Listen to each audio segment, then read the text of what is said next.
Hello and welcome. I'm Sarah Coates. And I'm Tom Burgess-Wilson. You are watching W News, broadcasting live from the Arabiya News headquarters. Coming up on the programme, The US President Joe Biden addresses the nation, saying he accepts the choice that the country has made.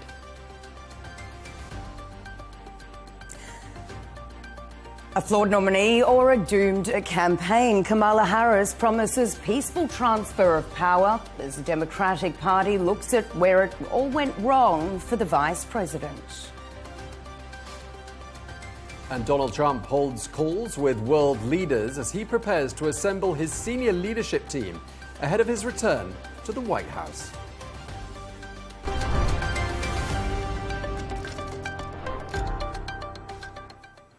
Hello and welcome. Thank you for joining us. It's going to be another busy evening this evening, isn't it, Sarah? With a Certainly lot of focus is. on the US. Lot of focus on the US, and we'll go there very, very shortly. We will, and we're going to start right there, in fact. In the last half hour, President Joe Biden spoke at the White House, reaffirming his vice president's promise for a peaceful transfer of power on the 20th of January. Well, Joe Biden told the nation that the choice made by Americans, made for competing US visions, must be accepted. And his party had a responsibility to make the next 74 days count. Yesterday, I spoke with President-elect Trump to congratulate him on his victory.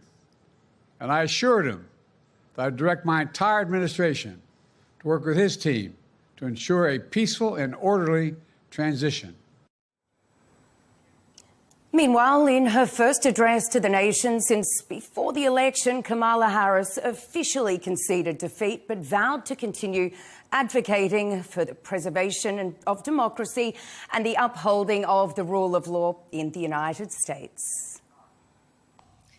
The outcome of this election is not what we wanted, not what we fought for, not what we voted for, but hear me when I say,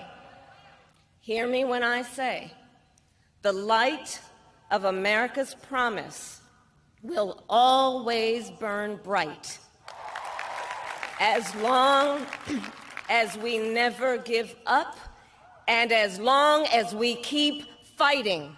In our nation, we owe loyalty not to a president or a party, but to the Constitution of the United States, and loyalty to our conscience and to our God. My allegiance to all three is why I am here to say, while I concede this election, I do not concede the fight that fueled this campaign. This is not a time to throw up our hands. This is a time to roll up our sleeves. This is a time to organize, to mobilize, and to stay engaged for the sake of freedom and justice and the future that we all know we can build together. Let's now join our chief correspondent, Simon Marks, who's live from Washington, D.C. Simon, lovely to have you with us. Firstly, we have just heard from President Joe Biden. What are the main takeaways there?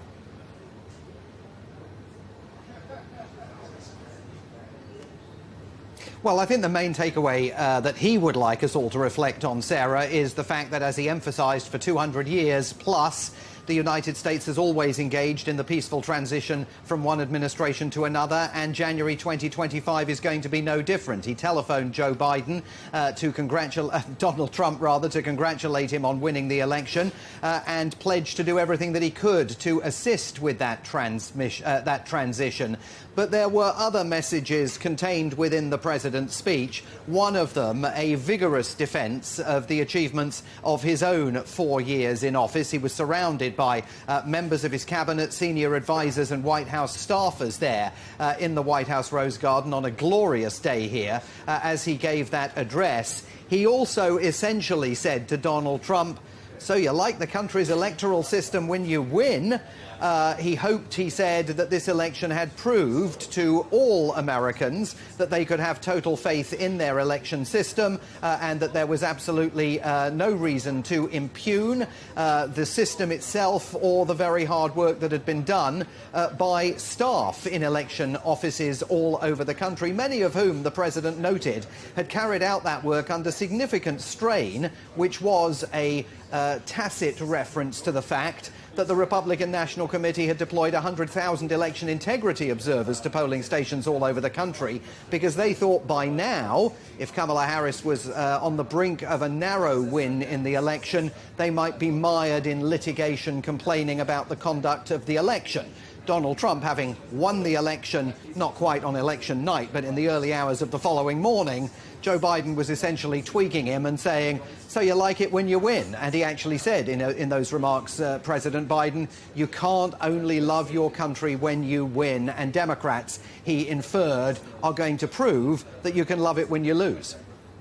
OK, so very much an exercise in dialing down the temperature there in the United States. How would you describe the overall mood in Washington and in the US at this moment?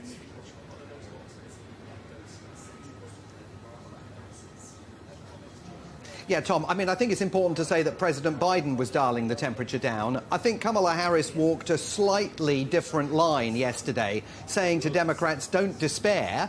You have to tolerate this. There's going to be a smooth transition of power, but prepare to mobilize and to fight for America's democracy. I mean, those were the words that she used yesterday at Howard University, and there was definitely a call to action contained within Kamala Harris's address that we didn't hear so much from President Biden. I mean, the mood in this town is redolent of the fact that thousands of people here are now fearful for their jobs, particularly career civil servants who know that Donald Trump has spoken about firing all of them and bringing only Make America Great Again loyalists into their positions. This, as you know, Washington, D.C. is a Democratic Party stronghold. And I can tell you, just purely one example. I took the bus home last night from our office downtown up to the northern suburbs, and I had two people on either side of me, both of them on the phones, two loved ones. They both worked, one for a non-governmental organisation, another for, in some fashion, the Harris campaign. And they were both saying to loved ones, they think it's time they've got to get out of here. One saying that she and her husband were abandoning plans to buy property here, abandoning plans to start a family here, even thinking that they might have to move to another country, and the other woman trying to determine in which Democrat strongholds that are left she ought to be circulating her curriculum vitae in order to start looking for another job. So there is definite despondency here among Democrats, and that's reflective of the fact that this is a Democratic Party stronghold, and the Republicans under Donald Trump are about to ride into town. Always appreciate your time. Simon Marks in Washington, D.C. Thank you.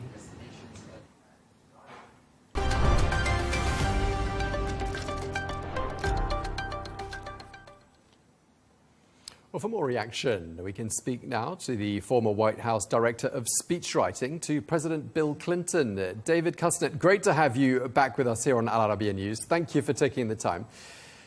74 days to go now until the transition of power. And as we were just saying, we've heard Joe Biden speaking and striking a conciliatory note.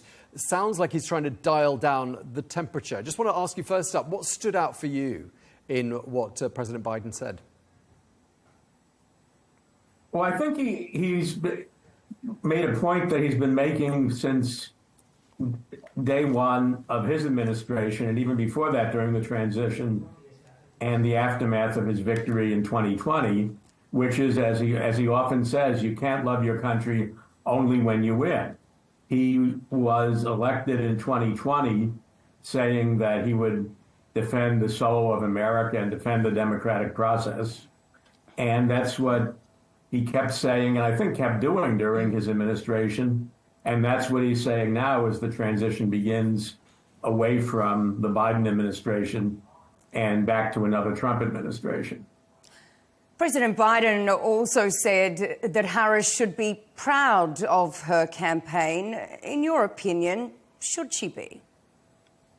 I think she should be. She had a very brief campaign. I think, I may be wrong, I think it was about 100 days, or, roughly the length that the transition will be, roughly the length that national campaigns are in countries other than the United States. But for the United States, that was almost like a pop-up or a startup. She had to hit the ground running and come in as the nominee very hastily after President Biden decided not to run, and just run nonstop from the moment when he handed the baton to her to election night.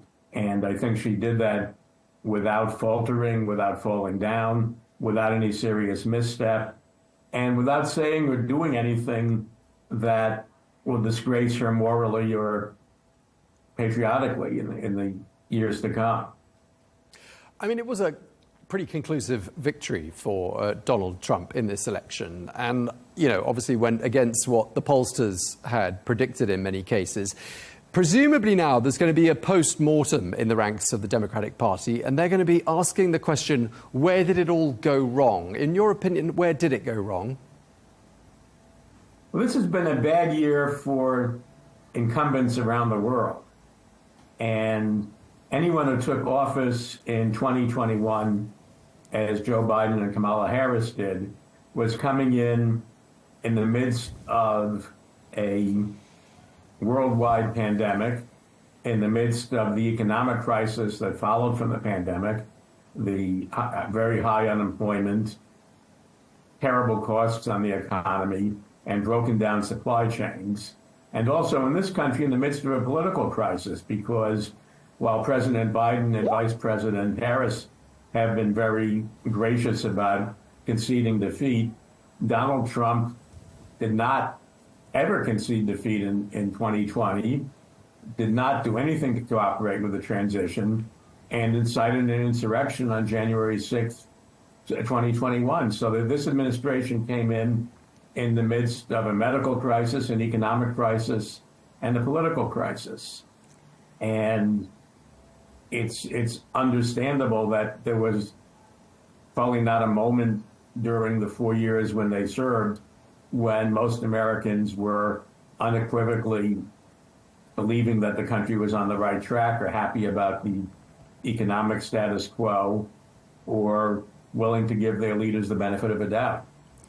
So taking that into account, where to now for the Democrats? What can we actually assume is happening behind closed doors? How do they recover from something like this? Well, I at least think that they need to be an opposition that is loyal to the small d democratic process and loyal to the Constitution, but that opposes Donald Trump whenever and wherever they need to oppose him. And I think in particular, they need to prevent him from posing as some kind of a populist who has the interests of working Americans at heart, because he doesn't. He didn't when he was president. He didn't during the campaign. And there's absolutely no reason to believe that he will do that in a second term. You have Elon Musk, who seems to be one of the gray eminences, not so gray, but one of the eminences behind a 78-year-old Donald Trump, promising people pain in the kind of economic transition that Elon Musk wants to have, and the authors of the Project 2025 Heritage Foundation want to have. And I think the Democrats from day one need to defend working Americans against those who want to impose pain on them. And they need to defend the democratic process against those who want to replace democracy with autocracy. So I think the highest loyalty as an opposition is to be loyal to the American political system and to be loyal to the great majority of Americans.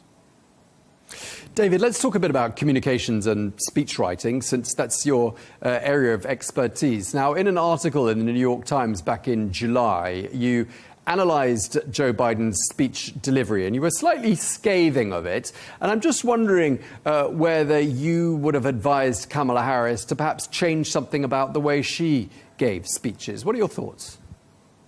Well, I hope I was sympathetic rather than scathing toward President Biden. He's 80 years old, and no 80-year-old speaks the same way they did when they were 40 years old. And he's someone whom the American people literally saw grow up from being the youngest senator, one of the youngest senators in history in 1973 to being one of the oldest presidents in history by 2020. Vice President Harris's speaking style is just naturally very different. So there would be no need to advise her to speak differently from President Biden, because she does speak differently from President Biden. I think the challenge for her is that it's always been difficult for a sitting vice president to run for president. And with the exception of George H.W. Bush in 1988, their one lost record has not been terribly good in recent memory. Richard Nixon lost in 1960. Hubert Humphrey lost in 1968. Walter Mondale, 4 years after leaving vice president, and I worked for him in 1984, he lost in 1984. Al Gore lost in the year 2000. So it's always been difficult to go from being a loyal understudy to go towards being someone who's coming forward in their own right and speaking authoritatively. And that's always a challenge. And Vice President Harris had the added challenge of having to transition in those roles within one tumultuous day and then have a very short sprint from President Biden passing the baton to her to election day. I'd like to bring up the argument that we heard from CNN's Scott Jennings. He said that Kamala Harris had big-name celebrities, but these gimmicks were misleading and gave people false hope that Harris was going to win the election. What do you make of that argument? I didn't watch Scott Jennings on CNN, so I'm not sure exactly what he said. I don't know anyone who thought that Kamala Harris was going to win because she had celebrity support. But it is, I think, a bit ironic to say that Kamala Harris is running as a celebrity candidate when, in fact, Donald Trump was able to run for president in 2016, not because he had any record in public service and not because he was a terribly successful businessman who had inherited a fortune from his father and really did not grow that fortune in any way, but because he himself was a celebrity from The Apprentice, where he played a much more successful businessman than he had actually been. And of course, we reported it on Arabiya News that Kamala Harris didn't actually get the endorsements of a couple of major newspapers. And you know, we tend to think of the media as being fairly friendly to the Democrats in the United States, and yet she didn't get those endorsements. Do you think perhaps there were people in the media who just weren't convinced by her as a candidate?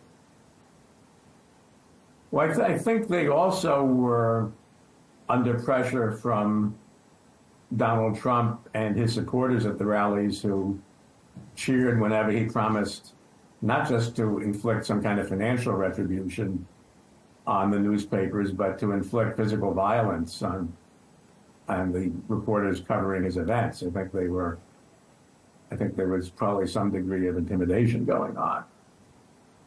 It's interesting, while there were well-known newspapers that did not support Vice President Harris, there were very few newspapers that supported Donald Trump. Trump's communication style seems to have struck a real chord. Do you believe it was a message or the messenger, or potentially both?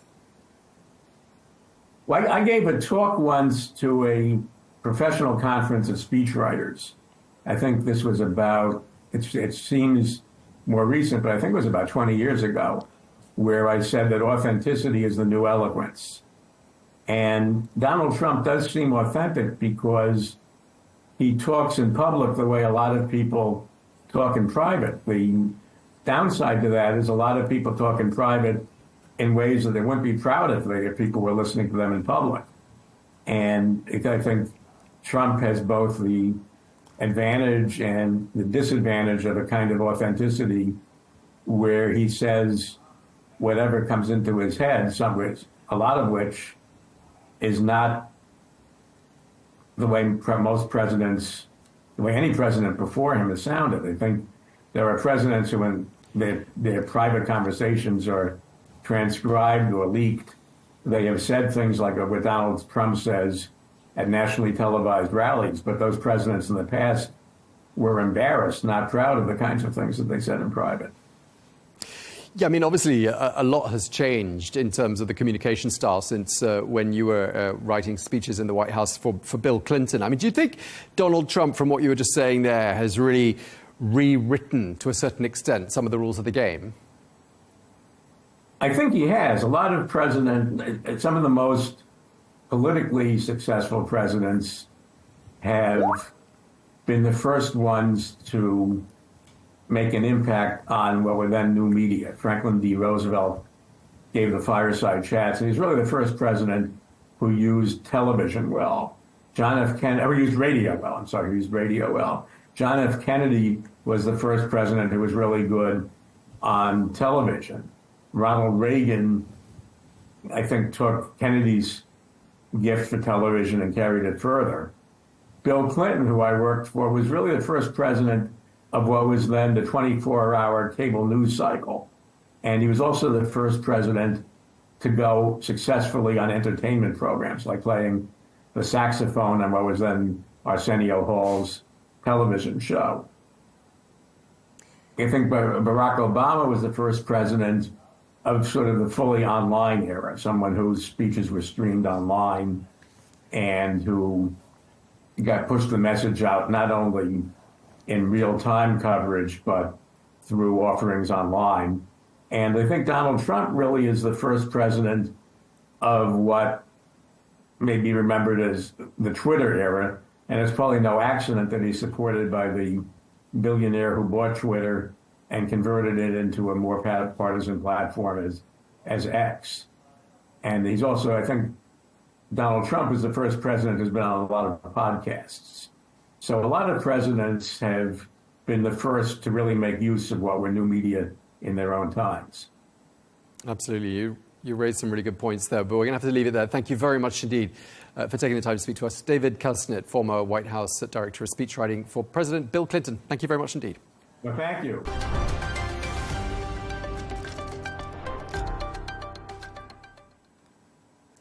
To the situation in the Middle East now, with deadly airstrikes carried out in Lebanon and also protests in Israel following the shock firing of Israel's defense minister.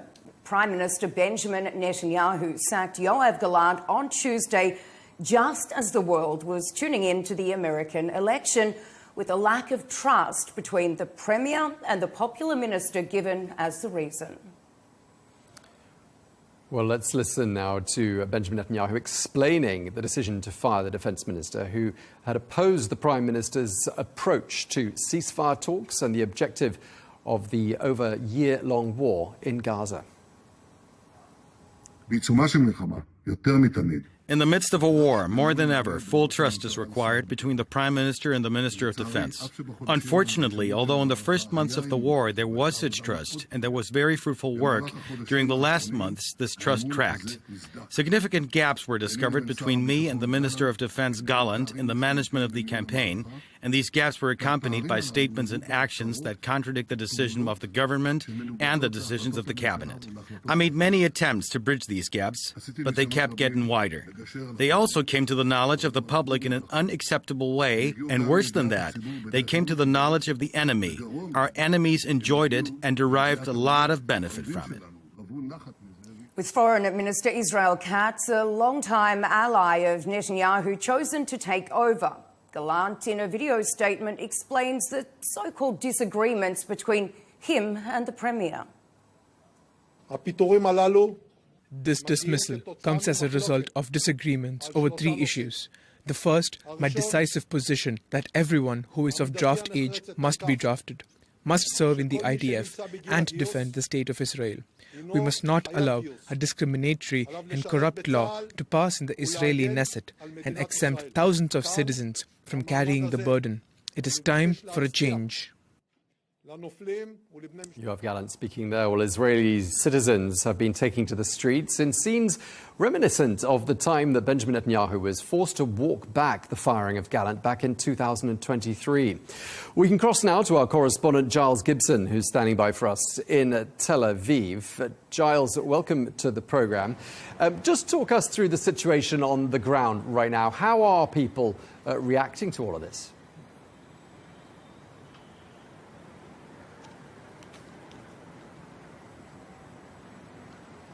Well, this evening, we've not really seen any sign of any major protests against this decision by Benjamin Netanyahu to fire his Defense Minister Yoav Gallant. But on Wednesday, we had some very significant protests, thousands of people coming out onto the streets in cities all over Israel, and in particular outside the Knesset, the country's parliament in Jerusalem, demanding that Benjamin Netanyahu reverse this decision to fire Yoav Gallant. That decision set to take effect really any minute now due to legal processes here in Israel.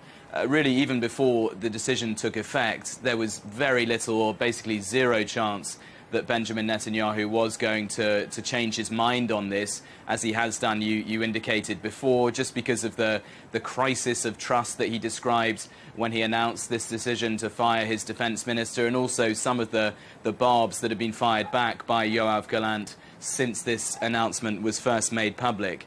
Look, we have certainly seen thousands or even tens of thousands of people coming out onto the streets, similar scenes to what we saw back in March of 2023, the last time that Benjamin Netanyahu tried to fire Yoav Gallant. But at this stage, it doesn't look like they've quite reached the numbers, the intensity that we saw, about a year and a half ago.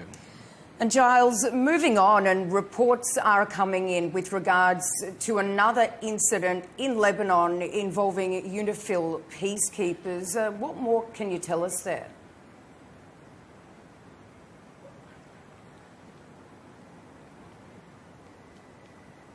Yeah, we've had a pretty brief statement from the United Nations, from UNIFIL, saying that there was a convoy of newly arrived peacekeepers moving its way through southern Lebanon, and that there was a drone strike nearby, that leading to 5 of those newly arrived peacekeepers being injured lightly, although they have now been able to proceed on to take up their duties. We also have had some comments from the Lebanese military saying that Israel hit a car that was moving through a checkpoint in the area, and that 3 civilians inside that vehicle were killed in that strike. I thought it was interesting that the UN statement doesn't actually name Israel by name. It simply talks about that drone strike that I mentioned, but it does call for all actors in the region to really sort of avoid any sort of escalation, any sort of loss of life or injuries to its peacekeepers. And we've also heard from the Israel Defense Forces, the IDF, saying simply that they are looking into these reports. All right, Giles Gibson in Tel Aviv, thank you very much indeed for bringing us all the latest on that.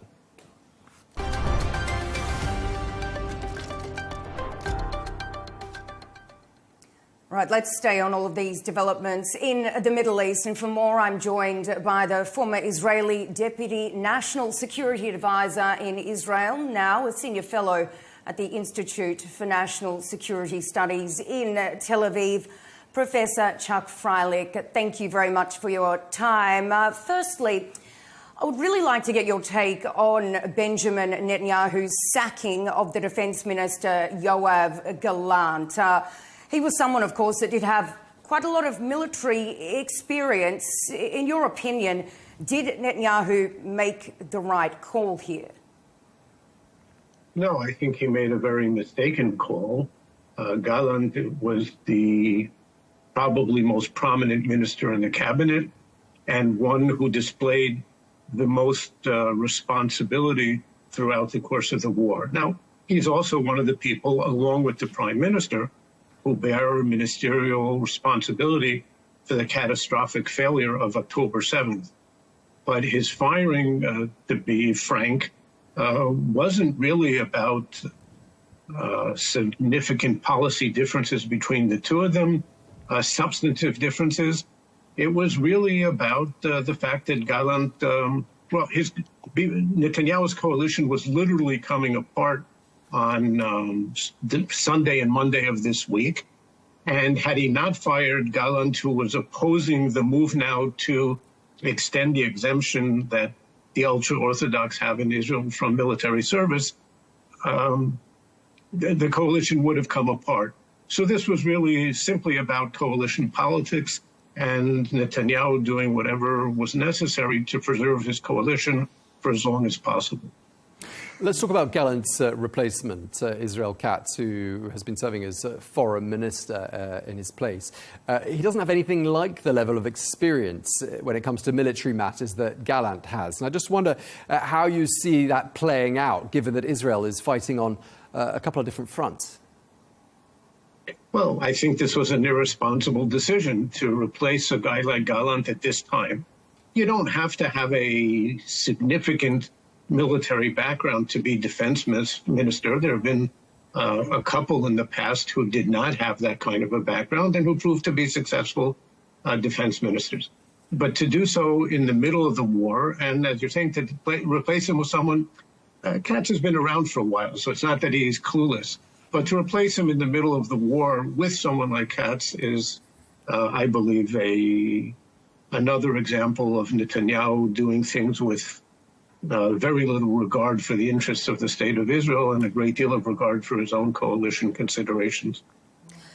And Professor, Benjamin Netanyahu has been accused by quite a lot of people of torpedoing a deal to get these remaining Israeli hostages back. He's basically been saying that military pressure alone can do this. In your opinion, how do these people come home? What needs to happen? Well, first of all, Hamas has to be willing to reach a deal. And whatever suspicions there are regarding Netanyahu's role in this, first of all, we have to see that Hamas is willing. And I think there's considerable question whether they actually ever have truly been willing. And I'm putting aside rhetoric, whether they ever really were truly willing to reach a deal. Then there's a question whether Netanyahu really wants a deal or not.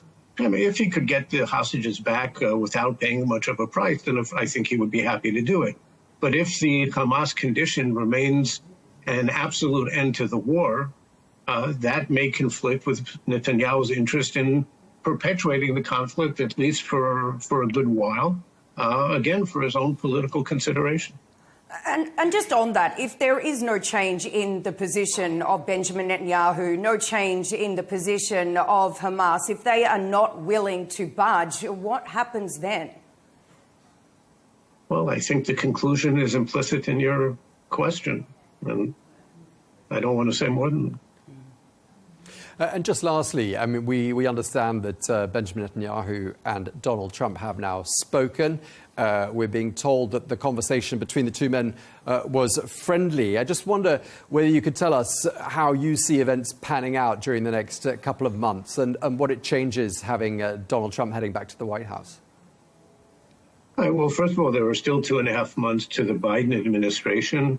And in the Middle East, that's eternity. So a lot can still happen during Biden's watch.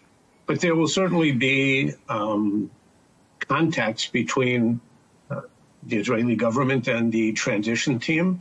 This, of course, has to be done subject to the limitations of American law, but discussing current events, future events, and how the two sides might address them, I think we'll probably see pretty extensive consultations in this time. There's a lot of speculation about the close cooperation that we can expect between Netanyahu and Trump. And in some areas, I think that's probably true. But in some areas, maybe not. And there's a potential for considerable disagreement. And whereas Netanyahu could allow himself to disagree even publicly and sometimes significantly with Biden because he was assured of his friendship or his friendship for Israel, essentially no matter what, I'm not sure that he can make that assumption in regard to Trump. Professor Freilich, we really appreciate your time this evening. Thank you very much.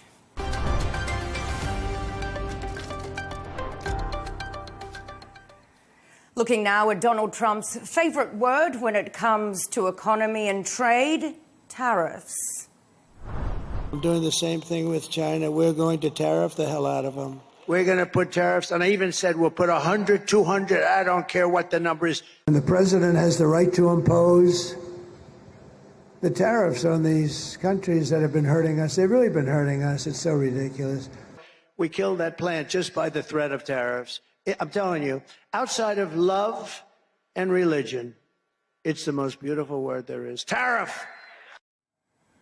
President-elect Donald Trump speaking there. Well, he's promised to add anywhere between a 10 and 20% tariff on imports and even higher tariffs on goods from China. Now, while this may encourage investors to operate out of the US, some businesses are worried about its wider impact. As uncertainty around the proposal swirls, some consumers are wondering whether they will pay the cost of Trump's policy shift. Well, for more, I'm joined now by the former US trade representative under President Donald Trump, Stephen Vaughan. Stephen, great to have you with us. Thank you very much for taking the time. We heard from President Joe Biden in the last hour or so. He says he's leaving the US economy in good shape. Just a first question to you. Do you agree with that? Is he leaving the US economy in good shape? Well, I think the voters had their say on Tuesday, and they did not agree. Real wages really haven't been very strong over the last few years. We've lost a lot of manufacturing jobs this year. The real median household incomes have been stagnant over the last 4 years. So I don't think the voters agreed with that, and I think that's why President Trump is getting a chance to take us in a different direction. Wall Street seems to have responded favourably to the prospect of another Trump presidency. What do you read into that?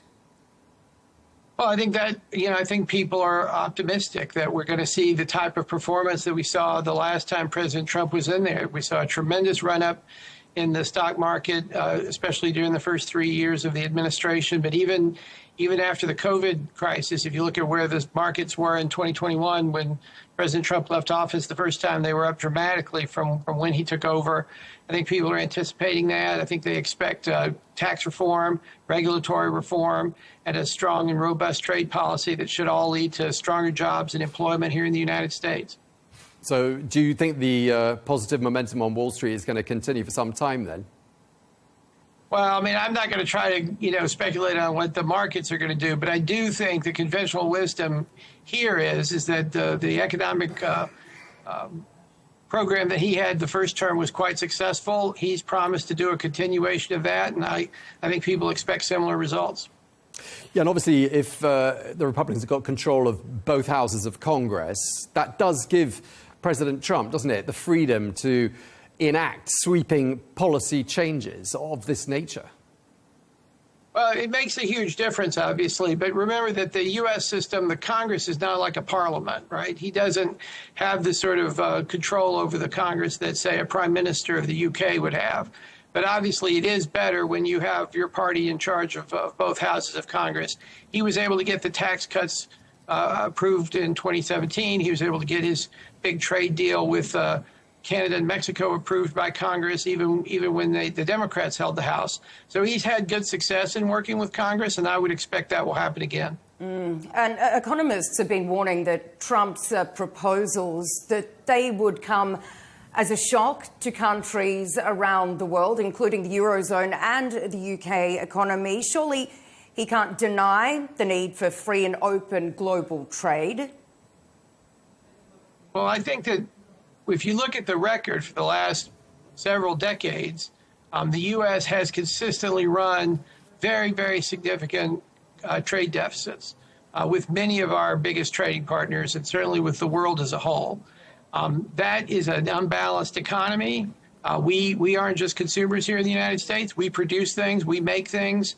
We would like to be able to sell more of our goods in the open market. And I think it's not really right or fair to expect the Americans to basically always be in a deficit position relative to the rest of the world. I think that's what President Trump is concerned about, and I think that's what a lot of voters are concerned about. Let's just talk lastly about President Trump's election pledge to impose taxes of 10 to 20% on all foreign goods. I mean, do you think we're looking here at the beginnings of a global trade war? Well, I think a lot of that's going to depend on sort of, what happens here and also what happens around the world. Like I said, to me, the most striking fact about global trade over the last 40, 50 years is that the United States has consistently run these very, very large trade deficits. Even as we lost manufacturing capacity, we lost a lot of our auto industry, we lost a lot of our steel jobs. I mean, it's been a very negative situation for us. And I think the Americans are basically saying to the world, we want all this to be more rebalanced. We're not necessarily saying we want less trade, but we need to be able to sell more in the open market. We're not consumers only. We're also producers.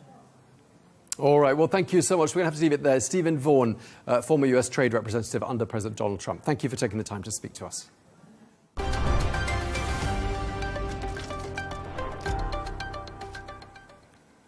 Well, as we mentioned earlier in the program, Joe Biden has congratulated incoming President Trump on the phone, inviting him to a meeting at the White House. Well, Donald Trump will enter the Oval Office following his inauguration in January as the United States returns to a Republican regime. So, what could it look like? Well, to answer that question and more, we're joined now by the deputy editor of The Spectator and the host of the Americano podcast, Freddie Gray. Thank you very much indeed for taking the time to speak to us. Freddie, I gather you've just come back from the United States and you were in that room in Florida for Trump's victory speech. And I just wondered what the atmosphere was like in the room that night. Well, it was extraordinary elation, really. I've been comparing it to sort of a football match when, a team scores an absolutely thrilling winner in the last minute. When Pennsylvania sort of finally came in, which really just sort of sealed it, the crowd went absolutely crazy. And it was hard not to be quite touched by it. I mean, people were sort of crying and hugging each other. I'm sure a lot of people have grave doubts about Trump and Trumpism. But Trump voters are pretty normal, nice people. And they were just having a great time. And Freddie, you've suggested that this could be a different President Trump from 2016. You've described him as an American titan and the most extraordinary politician of our time. What can we expect from Trump 2.0? Well, I think inside Trump world, there's a lot of talk, and we have to wait and see how real this talk is. But there certainly has been a lot more preparation and apparent professionalism, first in the campaign, but also in thinking about transition. I think when Donald Trump won in 2016, it's often said, I'm not quite sure how true it is, but it's often said that he wasn't expecting to and he didn't even really want to win. I don't think the latter part is true. But it's certainly true that they were completely unprepared. And Donald Trump thought that he could work with Washington. He thought that because he'd won the election, he would have a mandate and that the institutions of government would work with him. And everybody inside Trump world feels that the institutions of government works very strongly against them. And I think now there are two things that are more likely to happen than happened in 2016. One is that the institutions of government cannot dismiss him anymore as a kind of freakish aberration, as his victory as a freak result. He's done it now. He very nearly did it in 2020 again. He's done it now in a more decisive way in 2024. And the other thing is that Trump people are determined to make sure that their agenda is implemented. And there's going to be two very controversial areas, well, three if you include Ukraine, but two very controversial domestic subjects here. One will be immigration. And the Trump administration has committed to deporting up to over a million possibly, undocumented migrants from America. That's going to be a very, very brutal and difficult policy to implement, and it's going to face huge backlash. The other policy is going to be on justice. The people within Trump world are very, very angry about the way Donald Trump was targeted legally. And I think, we can say objectively that it was a persecution of sorts. They were looking for they were trying to find the guilt on the man rather than finding the crime. And so there may be some dramatic attempts to reform the Department of Justice and to actually go after the people who went after Donald Trump. There's some division now in Trump world about that. Steve Bannon has been making very threatening comments, but the Trump team, Corey Lewandowski, one of his long-term advisors, has been quick to say Steve Bannon doesn't speak for us. And, you know, we're trying to be a unity party. But on the 26th of November, Judge Merchant in New York will make a ruling and possibly sentence Donald Trump over the falsification of business records case in New York. If he does that, I think we'll see a really, really angry reaction from within Trump world. And you will then see, when Trump does come into power, you will see some quite dramatic moves on the Department of Justice. But I think the Democrats are being sensible enough, certainly Special Counsel Jack Smith and the other federal cases, they're being sensible enough to think, let's wind this down, partly because they're quite worried about what might happen after January 20th when he gets into power, when he has not just the Department of Justice, but the Senate and also the House of Representatives. Freddie, we heard from President Joe Biden a little earlier on tonight, this evening, and you have said, I think, that he'll go down in history as a failed one-term president. But you've also said he is, after all, the only Democrat who has ever managed to beat Trump. What do you think's next for Joe Biden and his party? Well, I don't want to be unkind, but I think Joe Biden is very old, and I think retirement is overdue. I think a lot of people feel that, and even within his family. As for the Democrats, it's a very interesting question. I spoke to some Democrats in Washington this week, and they were of the view that if they lose, it's time for a real rethink about the party, because they feel that, they didn't say it as directly as this, but they feel that for 4 years they essentially pretended that Joe Biden was kind of okay and firing all cylinders when the whole world could see he wasn't. And then they they elevated Kamala Harris to the top of the ticket, even though I know she was on the ticket, but nobody really voted for Kamala Harris in Democratic primaries. She never would have won the primaries all by herself. So they effectively behaved in an anti-democratic manner. And if you're called a Democratic Party, you need to behave in a more democratic manner. I think there are some quite sensible Democrats in the party, people like Josh Shapiro, the governor of Pennsylvania, who are thinking about how the Democratic Party can reset so that it can win again by 2028. It'll be very difficult for them. They have lots of tensions and divisions. On foreign policy, they're particularly split over Gaza. Their base is very pro-Palestine, whereas the top of the party is very pro-Israel, and a lot of the donors are very pro-Israel. So that's going to tear the party apart for some time to come. But I think there will be a period of soul-searching now among Democrats. And I think it's probably time, although I think people have been saying this for a long time, it's probably time for sort of Nancy Pelosi, obviously Joe Biden, perhaps even Barack Obama. It's probably time for them to sort of move aside and let the next generation come up and be the leaders of the Democratic Party. OK, Freddie Gray from The Spectator, thank you very much indeed for taking the time to speak to us.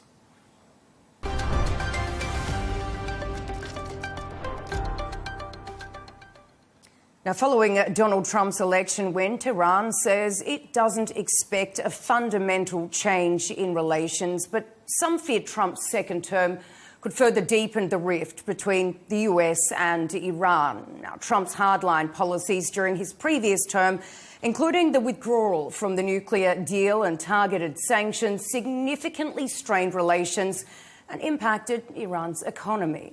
Well, with Trump back in office, Iranian officials have signalled that they are prepared to confront any perceived threats more forcefully, potentially ramping up their nuclear program or increasing influence in the region. And that's raising concerns in both Washington and amongst US allies. For more, we're joined by Zayed Hossein Mousavian, the former Iranian ambassador to Germany and former senior negotiator for Iran on the nuclear issue. Thank you so very much for your time this evening. Some months back, you said that a second Trump term presidency would be a boost to Benjamin Netanyahu, the Israeli Prime Minister. Tell me why. Of course, in Iran also there is such a narrative that President Trump would follow the mandate and the initiatives of Prime Minister Netanyahu, like what he did in his first term. However, I don't believe so that President Trump would be the same as his first term, because during his campaign, he publicly said his main objective is to end the wars in the Middle East.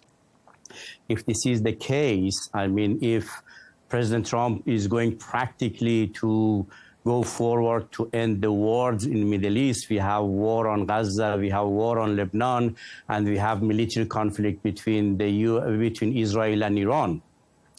To end the war on Gaza, it is clear the solution is an immediate ceasefire, evacuation of Israeli troops from Palestinian territory, exchange of hostages, and ultimately the return of 2.3 million displaced people and reconstruction of Gaza. And on Lebanon war, if there is going to be any solution to end the war in Israeli war on Lebanon, the solution also is very clear. This is implementation of Resolution 1701. Whether President Trump's practical policies would be focused on these type of solutions, I'm sure he would be able to end those wars. And definitely this would prepare a good ground to end Iranian and Israeli military conflict. At the end, if President Trump is going to have a sustainable deal with Iran, he needs to take serious initiative to end the military confrontation, mutual confrontation between Iranian and Israelis in order to help peace and stability in the region. Just talking more specifically about Iran and what Iran does next, given that Donald Trump is heading back to the White House, I just want to get your opinion on whether you think Iran is likely to go ahead with another reprisal attack for the reprisal attack that Israel carried out on Iran on the 26th of October, or do you think perhaps Iran will decide to hold back given developments in Washington? Iranian officials, they publicly, they have said that they definitely would retaliate, they would reciprocate, but they may wait a little bit. They may do not hurry to attack Israel because they may wait for a little bit to see what would be the American policy. If the U.S. would take serious steps to end the war on Gaza, the war on Lebanon, I think that would really help for Iran to restrain. But if Israelis are going to escalate the war on Gaza, the war on West Bank, the war on Lebanon, this really would not be helpful, and maybe this would encourage Iran to retaliate. Nevertheless, in Iran, we have two schools of thoughts. One, from the beginning of revolution, one school of thoughts, always they have been insisting that there is no difference between Democrats and Republicans. American policy is regime change in Iran. American policy is to disintegrate Iran. American policy is to isolate Iran. Therefore, there is no need for negotiation. You cannot trust the U.S. Even if you agree with the U.S., they will cheat, and so and so. There is another school of thought that they say, despite of all these issues, it is good to be engaged. It is good to start negotiation, even directly. It is good to try for a deal like the Iranian nuclear deal. Currently, fortunately, in Tehran, we have an administration which is pro-engagement. President Pezeshkian has publicly said he is ready for a new nuclear deal. He is ready to de-escalate tension with the U.S. He is ready to de-escalate tension with the regional countries. He is ready to de-escalate tension with Europe. Even he is ready to join FATF, which is extremely important on the money laundering and so. Then we have to wait to see what would be President Trump's practical policies on Iran. I think President Trump, during his campaign, he made two very constructive and positive statements. He said he is not after regime change in Iran. This is very important. For Iranians, this is very important to be sure that the U.S. is going to give up the regime change policy. And the second, he said he just want no nuclear deal, no nuclear bomb in Iran. If this is the two main objectives of President Trump, since we have a moderate administration in Iran, I believe he would have a good chance to make a new deal with Iran, because a new deal with Iran based on Iran not to have nuclear weapon, it is really achievable, because you can agree on four major principles. The first one would be the full non-discriminatory implementation of Non-Proliferation Treaty, NPT. The second would be full transparency and full verification of Iranian nuclear program. And the third would be practically lifting the sanctions from the U.S. side and the world powers. Ultimately, the sustainable solution for whole Middle East would be nuclear weapon-free zone and WMD-free zone. Here, it is Iran has voted to all UN resolutions. Iran has been supporting nuclear weapon-free zone in the Middle East for 50, 60 years, and we have Iranian Supreme Leader religious fatwa on prohibition of nuclear weapons and all weapons of mass destruction. Another element of a new deal could be operationalizing the Supreme Leader's fatwa for assurances of no nuclear or WMD weapons in Iran and in the region and in the Middle East. With regards to this tit-for-tat that we've been seeing between Israel and Iran, Benjamin Netanyahu, the Israeli Prime Minister, he has been saying that Israel has greater freedom of action than ever before. He said we can go anywhere that we need to in Iran. Now, tell me, does this sense of confidence stem from the fact that Israel perhaps infiltrated Iran like never before? What's your take on that? You have heard Israelis are also saying that Iran has infiltrated Israel. Even an Israeli minister has been spying for Iran. They have arrested many spies inside Israel for Iranians. Infiltration has been practically done between both sides during last decade. This is a mutual concern. This is a mutual grievances, and even this is a mutual claims. They both are saying that we have open hand, free hand to infiltrate or to have access to anywhere. Iranians also, they are saying the same.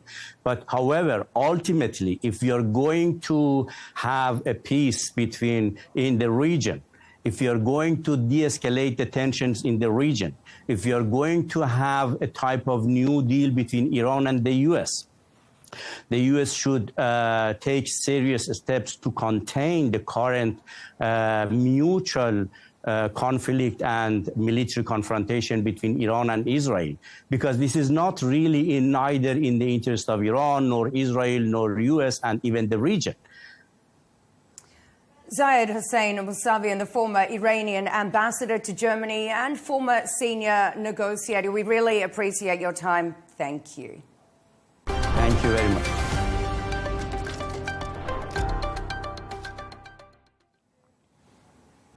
Now, with Donald Trump's return to the White House, China is back to being a central focus. Well, during his campaign, Trump suggested ways to manage America's relationship with China when it comes to manufacturing. Well, a spokesperson for China's foreign ministry has expressed hopes for a, quote, peaceful coexistence between the two countries. For more, let's speak to former Chinese diplomat and current vice president of the Center for China and Globalization, Victor Gao. Thank you very much for your time this evening. Firstly, what is your reaction to Donald Trump's election victory? First of all, the Chinese government has already congratulated Donald Trump on his election as the next president of the United States. Chinese President Xi Jinping already sent his personal greeting to him for his re-election. So I think China is well positioned to deal with the incoming Trump administration 2.0 in a very serious and constructive manner. Now, President Trump has made many announcements on what he will do about China, maximizing tariffs, etc. I think China need to deal with this in a very earnest manner. I think China will need to stand firm to defend matters of principle, but achieve maximum flexibility in terms of, for example, how to make the bilateral trade more sustainable in the coming 4 years beyond. And maximum flexibility for both China and the United States will be very much needed in dealing with the whole multitude of issues between these two largest economies in the world. OK, I wanted to ask you a bit more about that. So let's imagine a scenario in which Donald Trump comes good on that promise. He imposes tariffs of 60%, for example, on certain Chinese imports. What options has China got by way of methods to respond to that? First of all, Mr. Donald Trump, the president-elect. I'm not sure if you're still with us. Seems we may have lost the line there with Victor Gao. See if we can get it back. Just talking there about that question of tariffs. Donald Trump's favorite word, he says. Favorite word? Yeah, indeed. And we wanted to find out there what China might do to respond if indeed Donald Trump does impose those 60% tariffs on Chinese imports. That would be quite Certainly. dramatic. Will be very, very interesting. It will be good to get Victor back to discuss that a little bit more. Absolutely. We'll hopefully get him back very shortly. No, there's obviously a trade war is something that we were talking right at the top of the show about as well, the possibility that Donald Trump, with his measures like tariffs that he wants to impose on countries that he views as being hostile to the US economy, and he thinks the playing field isn't level, he obviously wants to consider things like tariffs to correct that. OK, well, let's take a listen now to what the US president is saying. The US president-elect, Donald Trump. Let's take a listen to what is actually being said at this particular moment. Oh, sorry, it's Vladimir Putin. The Russian president is speaking. Let's take a listen to what he's saying.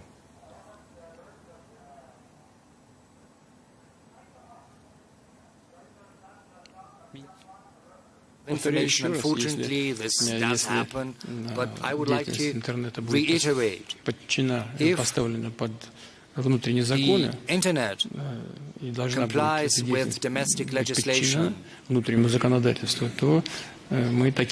then this will allow us to minimize potential negative consequences. I do understand the technological difficulties and restrictions. It's going to be a tall order, but if we choose this path of engaging with the professional community that sees where the threats might be coming from for society, then it's going to be a way for the professional community to address those threats on its own. But of course the government should be willing to lend a helping hand.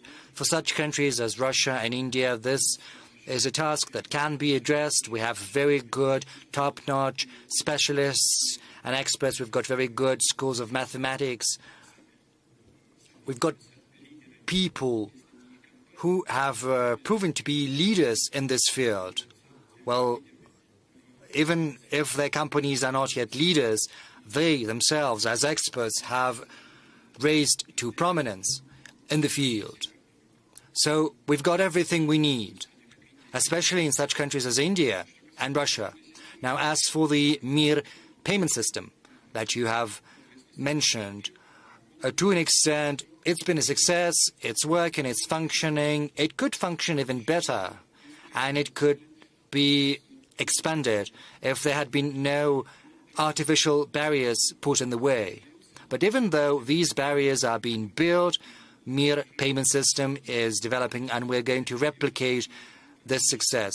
The issue of the Internet, it has become a permanent fixture of our discussions. You said that the Internet was created as a public good to serve the benefit of humanity. Well, of course, it was built for other purposes in the very beginning, but at a certain point in time, its goals changed.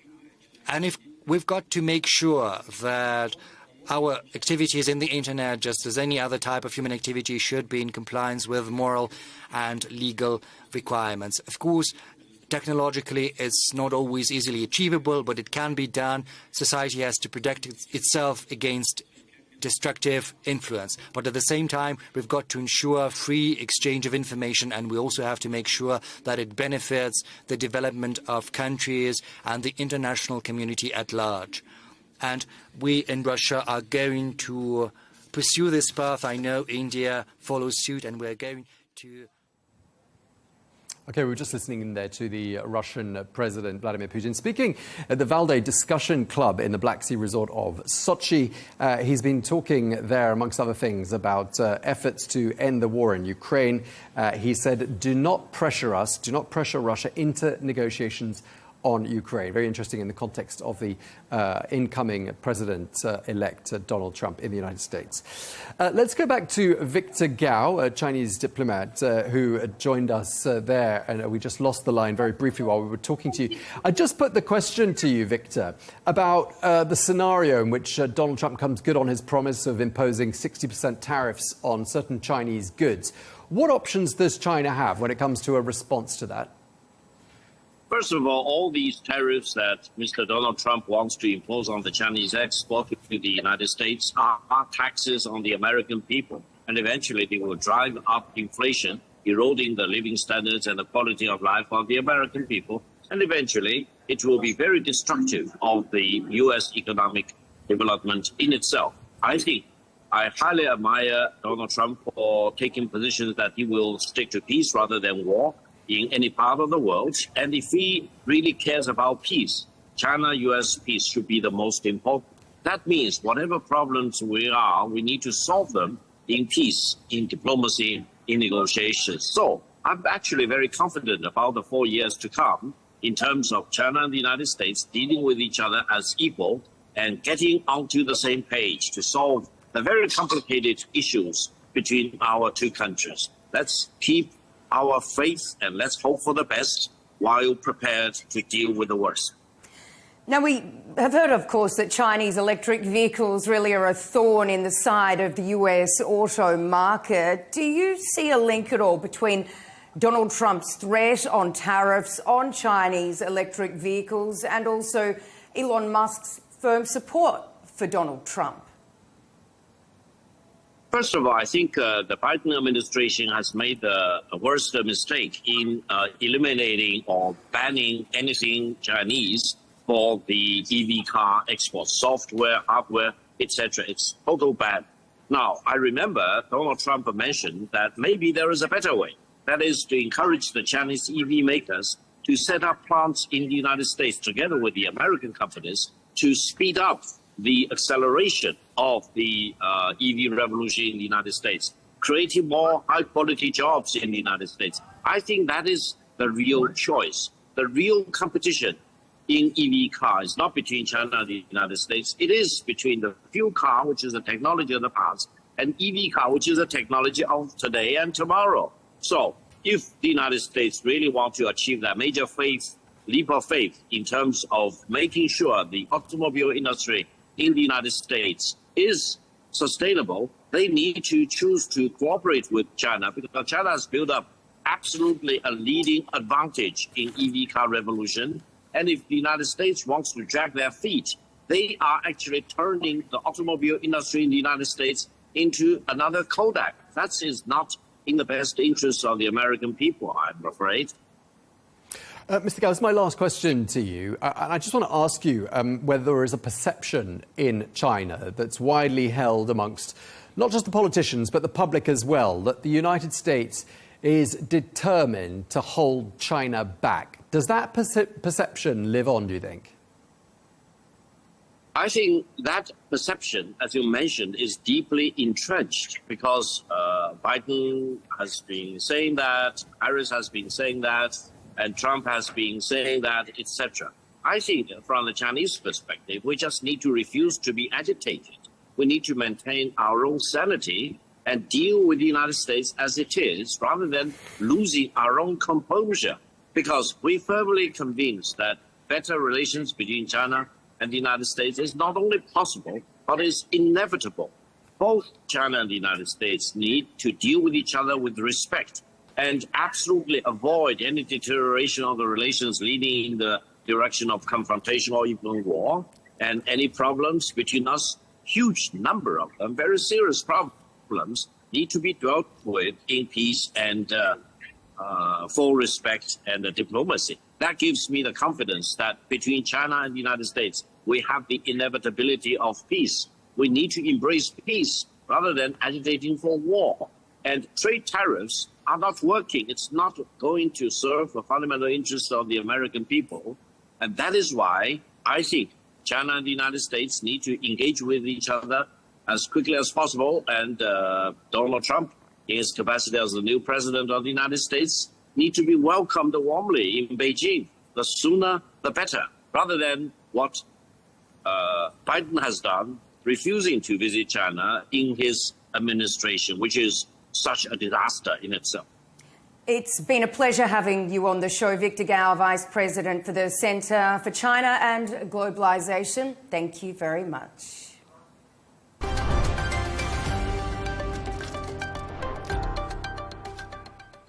Meanwhile, Donald Trump is preparing to assemble his senior leadership team in anticipation of his imminent return to the White House following Kamala Harris's public declaration of a commitment to a peaceful transfer of power.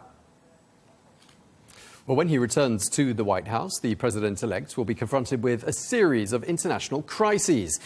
The ongoing tensions with China that we were just talking about, as well as the protracted conflict between Russia and Ukraine. That's going to be another challenge to Trump's foreign policy stance, while the volatile situation in the Middle East, including ongoing clashes between Israel and Hezbollah in Lebanon, as well as the conflict between Hamas and Israel in Gaza, will also be critical areas of focus. Well, last month, our very own Washington bureau chief, Nadia Bilbassy Charters, sat down with Donald Trump to discuss some of these issues. Let's remind ourselves of what he told her.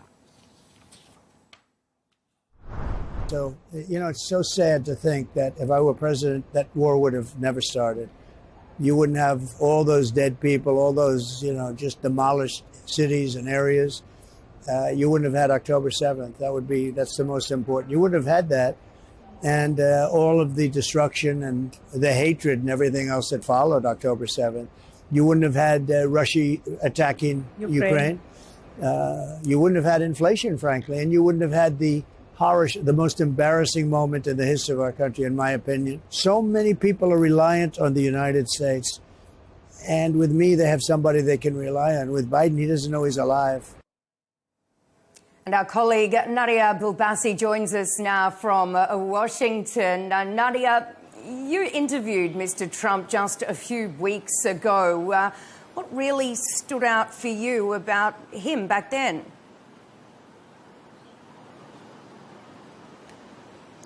I'm in Florida. In fact, I'm still was covering the night of the election, and we're staying here till today. But the interview was very timely, and we, considering that we took it 2 weeks before the election day, and the president talked in depth about all these issues, was very important because he addresses really the concern for our viewers in the Middle East. He talked about he's against killing civilians. I asked him about Hamas in particular when he said that he gave them an ultimatum. They have to release U.S. hostages before he reached the White House. At the time, we didn't know if he was going to win the election or not. Now he is the president-elect. And I think sooner or later he will have a plan, a detailed plan of how he's going to tackle this issue and how he's going to call for some kind of maybe restriction on both whether it's Hezbollah or Hamas in terms of how he's going to move forward. I think he believes that there was an opportunity after the killing of both leaders, Hassan Nasrallah in Lebanon and Sinwar in Gaza.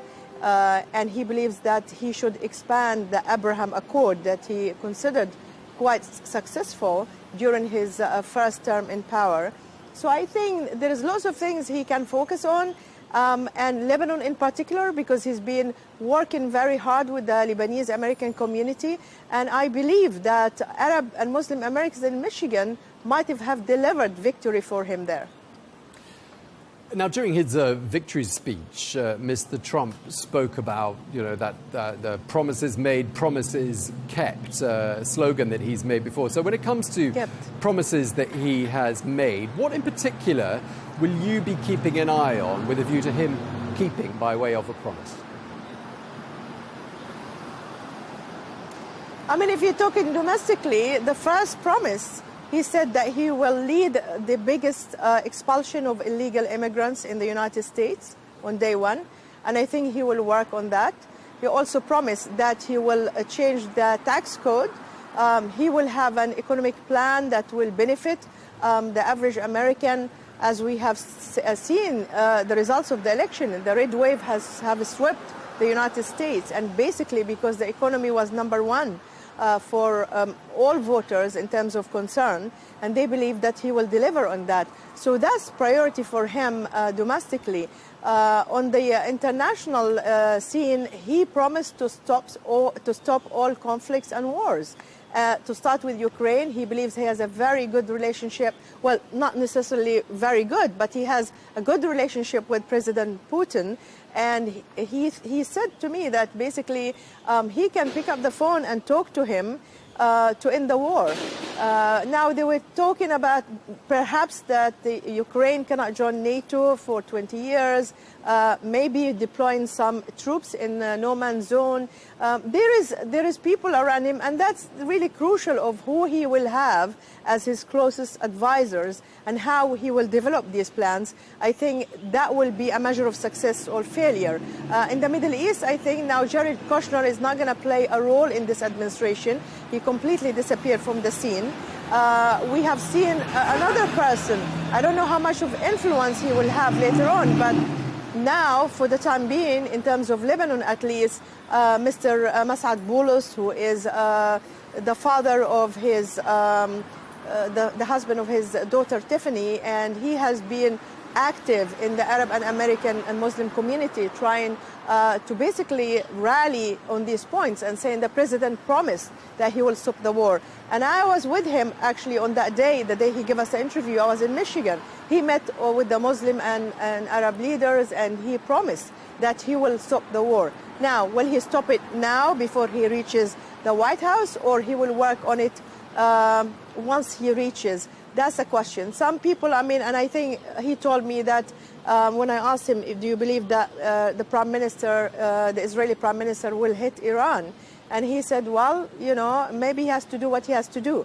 So we will see if he will allow Netanyahu to do more in the next 3 months, and he believes that he can impose a political settlement at the end, or he will stop him on day one. We don't know.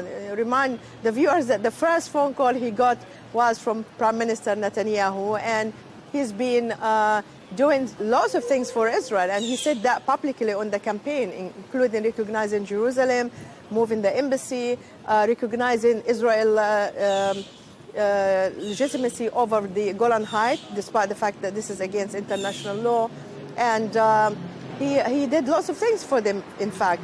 So we will see how he's going to tackle the Middle East in details. When I asked him in the interview, he preferred to wait till he got elected, or if he wins this election, and he will tell us more of a detailed plan. And when we are talking about foreign policy, in terms of that, how much does the average American really care? Well, normally they don't. I have covered the election in the United States for 20 years. Foreign policy was never a top priority for the American people, but because of the war in Gaza, because a new generation of Americans, we have seen it in college campuses, and especially among not just Arab and Muslim Americans, they're still a minority, but also among young in general, other minorities, African Americans, Asian Americans, especially for African Americans, they saw it as an equality and justice issue. The slogan was, you have to end the occupation. So it became a big issue in this election because of the war in Gaza and in Lebanon after that. And we have seen that basically, probably Georgia, where I visited just before the election, I realized it was 100,000 votes that was vital, Muslim and Arab Americans, and most of them said they will not vote for Kamala Harris because it's an extension of President Biden, and President Biden's policy was very, very unpopular in terms of how he tackled the conflict in Gaza, and he didn't call for a ceasefire. Of course, they were calling for arms embargo. We don't expect President Trump to do that. But at least it affected a few people in swing states that might have made a difference. And it shows, actually. Ukraine, to a lesser extent, there is an opposition within the Republican Party of sending millions of dollars for Ukraine, while an average American is struggling to make ends meet. They see it that maybe it's a time to revisit the U.S. policy towards Ukraine. But in general, I think for the first time ever, we have seen wars overseas affecting the life of, or the vote, rather, choice for Americans. I mean, mainly on the Democratic side and independent voters. But also when there is conflict in the Middle East or elsewhere in Ukraine or in Europe, it will affect also the gas prices. Yes. And this is vital for American voters. Nadia Bilbassy there for us. Thank you so much.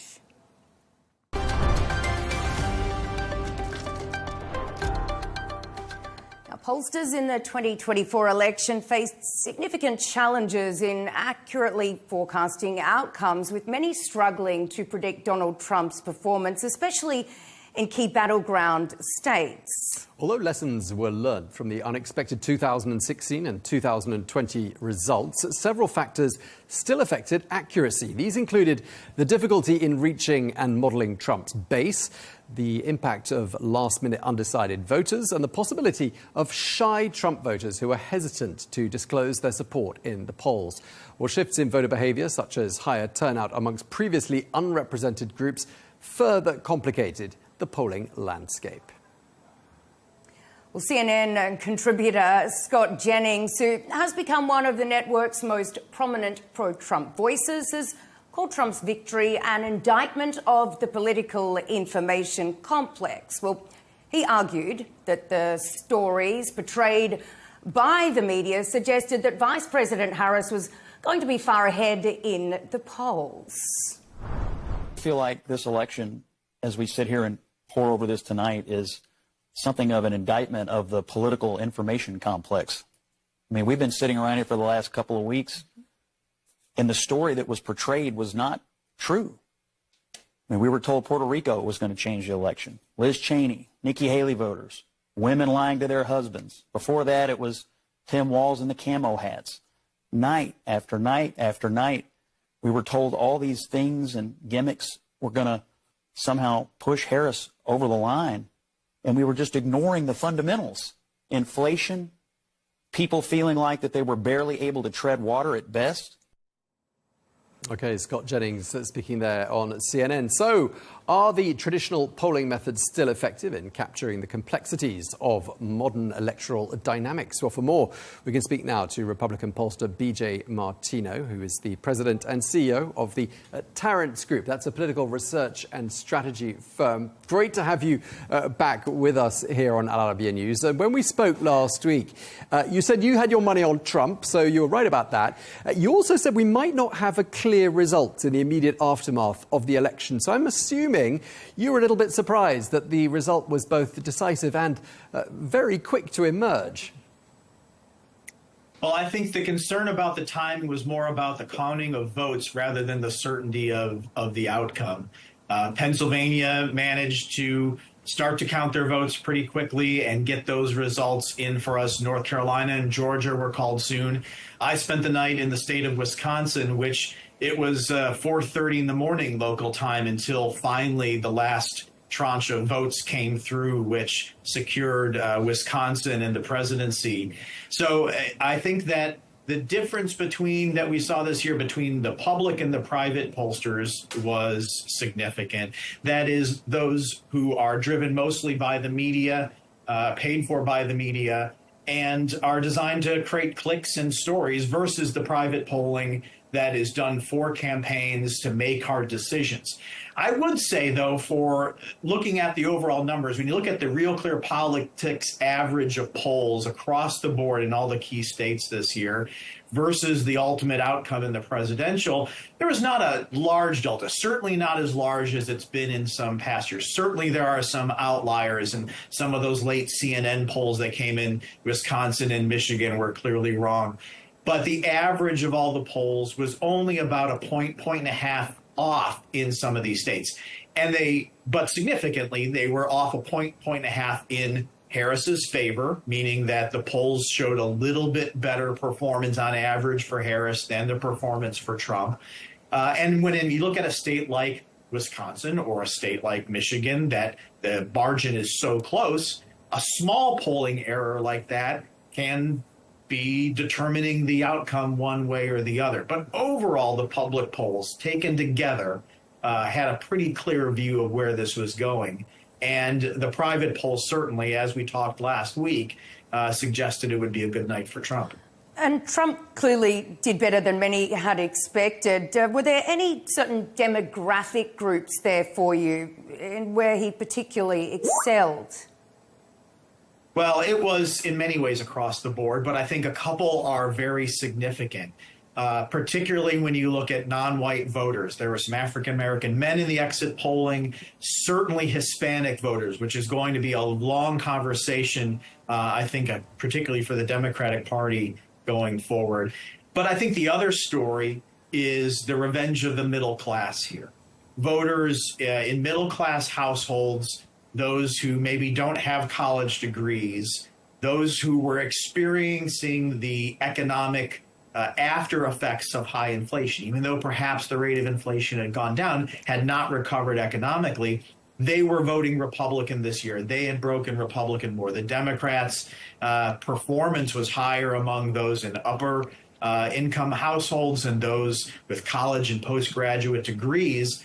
But the middle class of America, who had suffered this economic devastation over the rate of inflation and problems with their economic outcome, were not buying the story from Biden and Harris that things were wonderful. They were being told that, oh, the jobs numbers are better, that inflation's come down.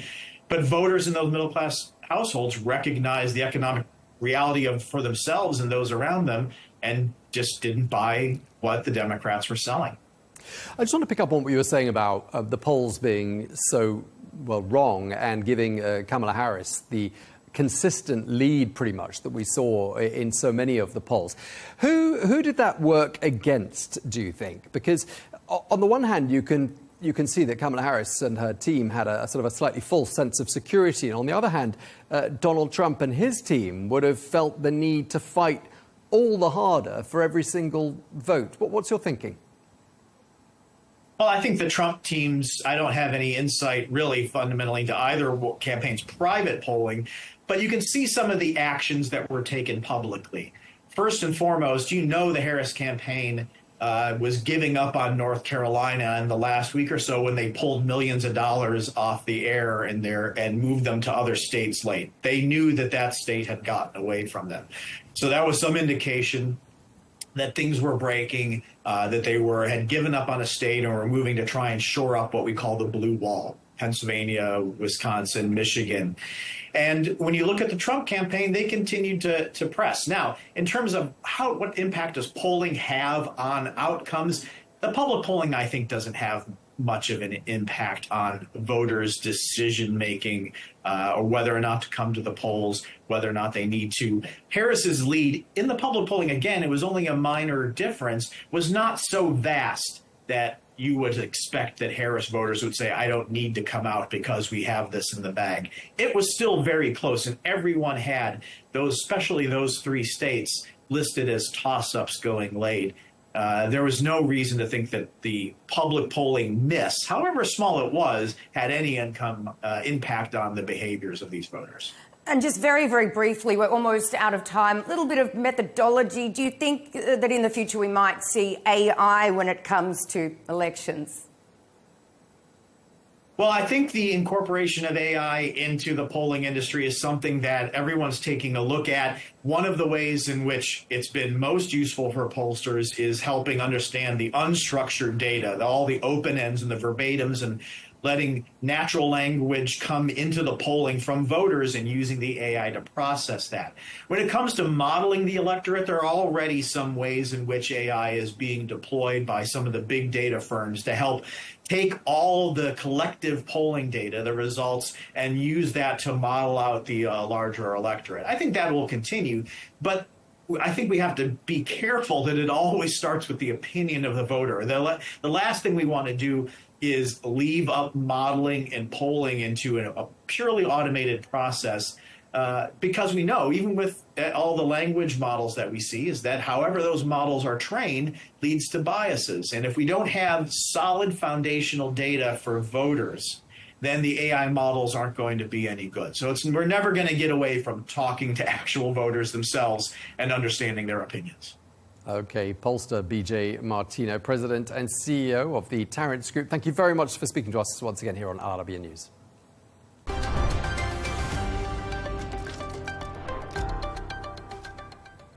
From commanding a crowd to coining a catchphrase, Donald Trump's speeches have become a huge part of his success, with memes and clips shared across the world.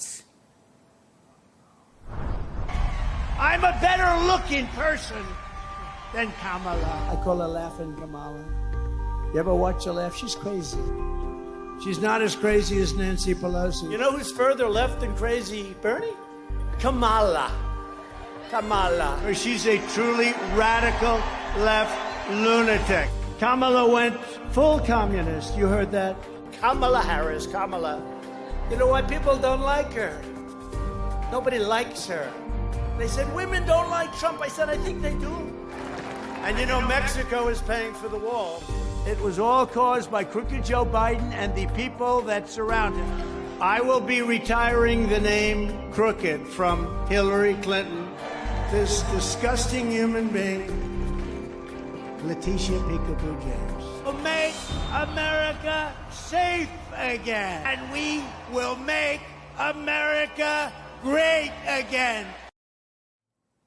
Okay, President-elect Donald Trump there in some of his memorable moments. So how much of that is rehearsed? How much is improvised? Let's speak to someone who can tell us more. That is a professor and author of The Roots of Liberalism, Francis Buckley, who's a former speechwriter for Donald Trump. Thank you very much indeed for taking the time to speak to us, Professor. First of all, what's it like writing a speech for Donald Trump? Well, it's, first of all, those were speeches that Trump wrote. So as a speech writer, what you try to do is get inside the head of the candidate and provide a speech that he would agree with. And I tried to do that and was more or less successful. And but on a number of occasions, he edited what I said. So it's his speech in the end. Given that, you wrote a 2016 foreign policy speech for Donald Trump that was delivered to AIPAC. Now, 8 years on, the world has changed considerably. What do you think his approach to the Middle East may be? Well, I think the thing to realize about Trump is he sees himself as a deal maker, and that is to say that he's on the side of diplomacy rather than war. What happened to the Democratic Party was it really became, in recent years, the war party, right? They allied themselves to neocons, and that was a party which was repudiated by the American voters in 2006 over the second Iraq War. And they were repudiated again yesterday or 2 days ago. I mean, the instinct to diplomacy is largely absent in America. I mean, the American, many Americans kind of go-to hunches about foreign policy is send in the A-10 warthog. Trump, on the other hand, thinks that most of the problems can be solved, the world's problems can be solved by diplomacy. So expect to see a push towards diplomacy with respect to Ukraine, with respect to Gaza. Frankly, that's, vastly superior to, say, a George W. Bush idea of simply going to war, or the idea that we can't possibly have some kind of a compromise in Ukraine because that means that Putin will have won. No, I think that what's most needed in the world today is somebody with the instincts of diplomacy. And I think you'll have that with Trump. Just going through that speech that you wrote, the 2016 AIPAC speech, I mean, I was struck by the usual presidential language. Just to quote from it, the bond between the US and Israel is absolutely, totally unbreakable. That's sort of typical. Then there's some language that I picked out, an expression, demented minds, to describe a decision by the Iranians. And then there was a, quote, horrible deal that was describing the Iran nuclear deal. And I was just wondering whether there was a conscious decision to break away from all that sort of classical presidential vocabulary. And do you think that's here now to stay? Well, I think that it's very important to signal strong lines in the sand with respect to supporting Israel as against Iran, for example. But in other respects, all the elements for a deal are on the table, in particular with respect to Russia.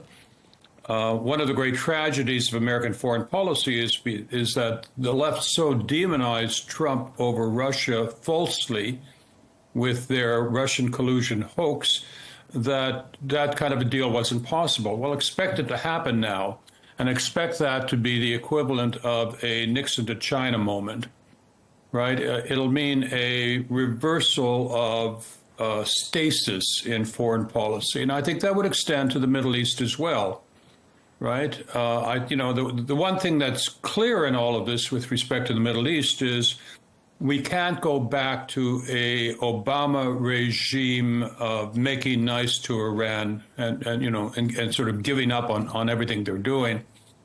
Rather, I think that the effort will be to find common ground with people in the Arab world who are not necessarily fans of Iran, and in the process to stabilize relations between all of them and the state of Israel. That was the point of the Abrahamic Accords. That was a brilliant foreign policy triumph and was great for the entire region. I think that's the signal, that's the direction you could expect a Trump administration to go. Mr. Trump, we've heard uses a lot of catchphrases, uses a lot of nicknames. I'm interested to know who actually comes up with these. I'm sorry, say that again, please. I didn't catch you. The nicknames, the catchphrases that the President Donald Trump uses, who actually comes up with these? The phrases, well, they're authentically Trump. You can't, so you, as a speechwriter, don't put in that kind of language. But the thing about Trump and all the clips that you had on your station just now, you might ask yourself, what has happened to Americans that they don't object to all of this? Well, what has happened to Americans is I think they rebel against the phoniness, the inauthenticity of a Democratic Party. Kamala Harris, for example, did a 180 on all of her policies. She was the most left-wing member of the Senate in 2019.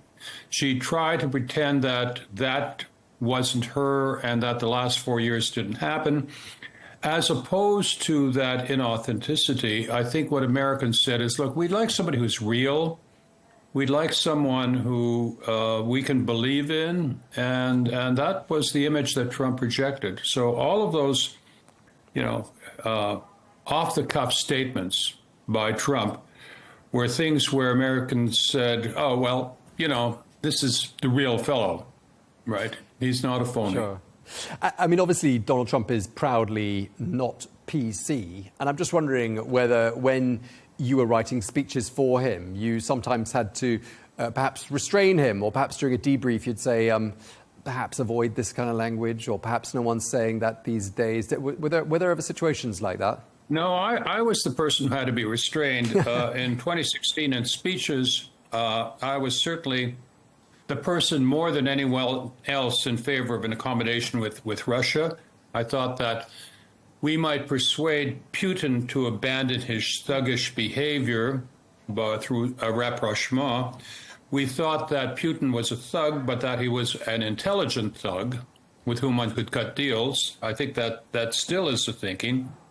And so I put down something to the effect in my draft that I could understand how, or we could understand how Putin might feel threatened by the expansion of NATO. And that was toned down by Trump. Trump ended up saying something to the effect that, I'm told we can't cut a deal with Putin. We're going to try to find out. So, no, on matters of policy, I think Trump had a better political sense than I did, obviously. Just wondering, have you actually spoken to Donald Trump? Have you kept in contact with him or perhaps his son, Donald Jr.? And could you perhaps be someone who considers working with the new administration? I am an academic. I have a full-time tenured position at a law school. I'm in addition to which I think I've aged out. So no, that's not going to happen. Yes, I have been in touch with people like Don Jr. All right. Well, we really appreciate you taking the time to speak to us and sharing all of that with us. Francis Buckley, former speechwriter for President Trump. Thank you very much indeed.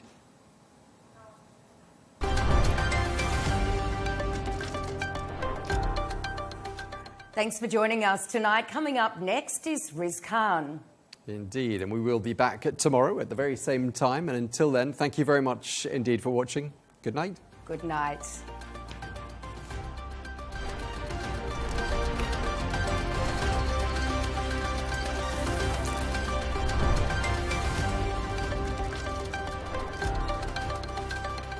At Al Arabiya News, we go beyond the headlines. From the latest breaking news to in-depth coverage of global events. We're not bought or sold. Nobody owns us. The loss of life, the destruction of property. The conflicts are such a terrible thing. Context and analysis to help you see the full picture. The world is in a very dangerous place. Join us on Al Arabiya News. It's very impressive. Where knowledge meets perspective.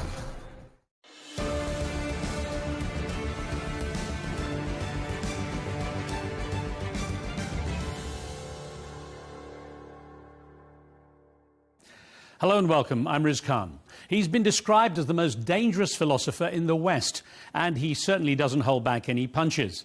But there's no denying that Slavoj Žižek provokes deep thought and discussion with his often controversial views on everything from the state of politics in the mainstream media to the meaning of real love and now the validity of religion through his new book with the provocative title Christian Atheism: How to Be a Real Materialist.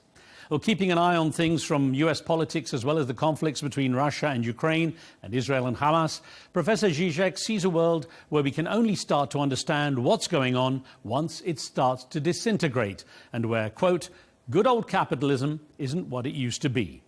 I spoke with the man some see as a celebrity philosopher to find out more.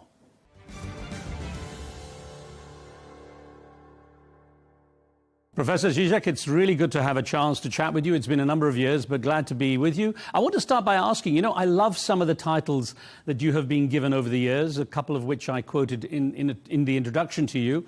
Celebrity philosopher, but also the most dangerous philosopher in the West, and you've even been labelled the Elvis of cultural theory. How do you regard such titles? I think... I ignore them, but what makes them interesting is that they unite the opposites. I'm at the same time a clown, enjoying obscene jokes, not to be taken seriously, and a dangerous either imperialist or anti-Zionist subversive. What this demonstrates is how it's not simply today the task to pick choices. The whole space of the choices we are facing is in some sense a false space. That's what worries me. You described Donald Trump as, quote, the ultimate postmodern relativist cynical politician. What did you mean by that? I mean this. I'm very glad that you mentioned this because I'm proud of this designation. Trump, of course, flirts with Christian fundamentalism and so on. But look at how he acts, how he talks, his other gestures and so on. He is self-ironical. He makes fun of himself. He doesn't care if he is caught lying. He uses, I will not repeat them because it would be too obscene, all the dirty, obscene, sexualized designation of opponents and so on and so on. So this self-relativization and so on, and this lack of dignity, this is postmodernist. Just compare Trump to Bernie Sanders.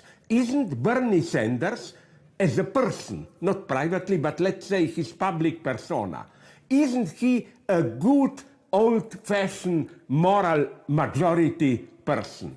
He never goes into vulgarities, he acts with shame, he retains his dignity. So when we hear these critiques of postmodernity, my answer is, sorry, but Donald Trump, with his constant mocking, you cannot catch him, he always finds a way out, pure sophism and so on. He is the true postmodern president. Well, you know, it seems that divisiveness in society... Sorry, I was just going to say, it seems that the divisiveness in society, especially in American society, is reaching extremes. It seems that celebrity plays a bigger part than policies when it comes to electing leaders, not just actually in America, but many parts of the world.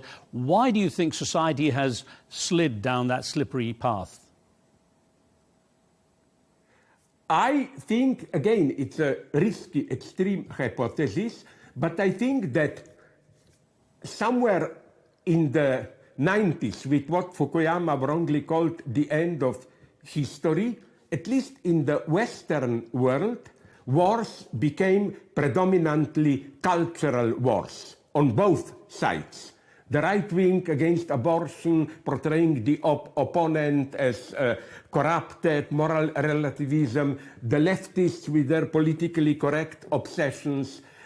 What is disappearing is politics as such in the authentic sense. And I think that the new religious fundamentalists are precisely a return of politics proper. It's wrong politics, but religious fundamentalists in some sense resuscitated politics as passionate enjoyment. Sorry, also enjoyment, passionate engagement. While all that the other side, liberals, can oppose it is some expert rule, neutral technocracy combined with this politically correct moralism. I think this is an ultimate deadlock. It seems quite often, though, Professor, that politics is less relevant. Well, I was going to say, it seems that politics is sometimes less relevant because research is showing that many societies are now looking for strong leaders, and that might explain the popularity of someone like Donald Trump and Vladimir Putin. First of all, I wonder if you see them as strong leaders in the first instance, and how perhaps society is gravitating towards these kind of strong figures that they want in power.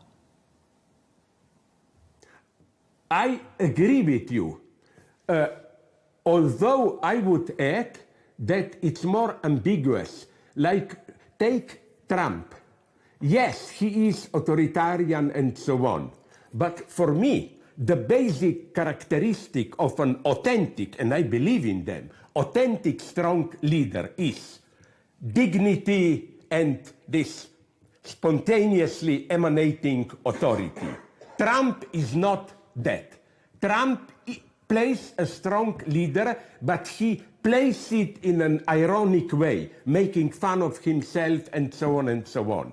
Even with Putin, you can find something similar. He is not dignified. He, from time to time, goes into obscenities and so on. So it's very sad what is happening.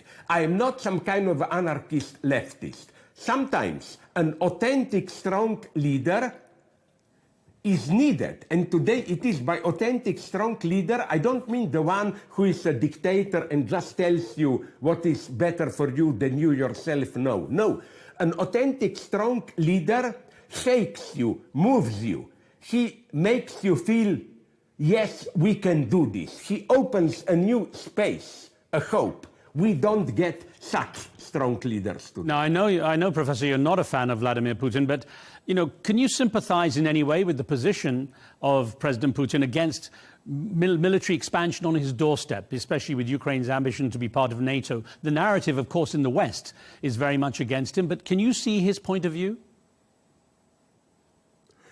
Here, maybe I will disappoint you. I see his point of view, of course, but nonetheless, I have so many friends, not just in Ukraine, but in Baltic countries and so on, so that I don't accept this simple narrative that Ukrainians are engaged in a, let's call it, as it's usually said, proxy war of NATO against Russia.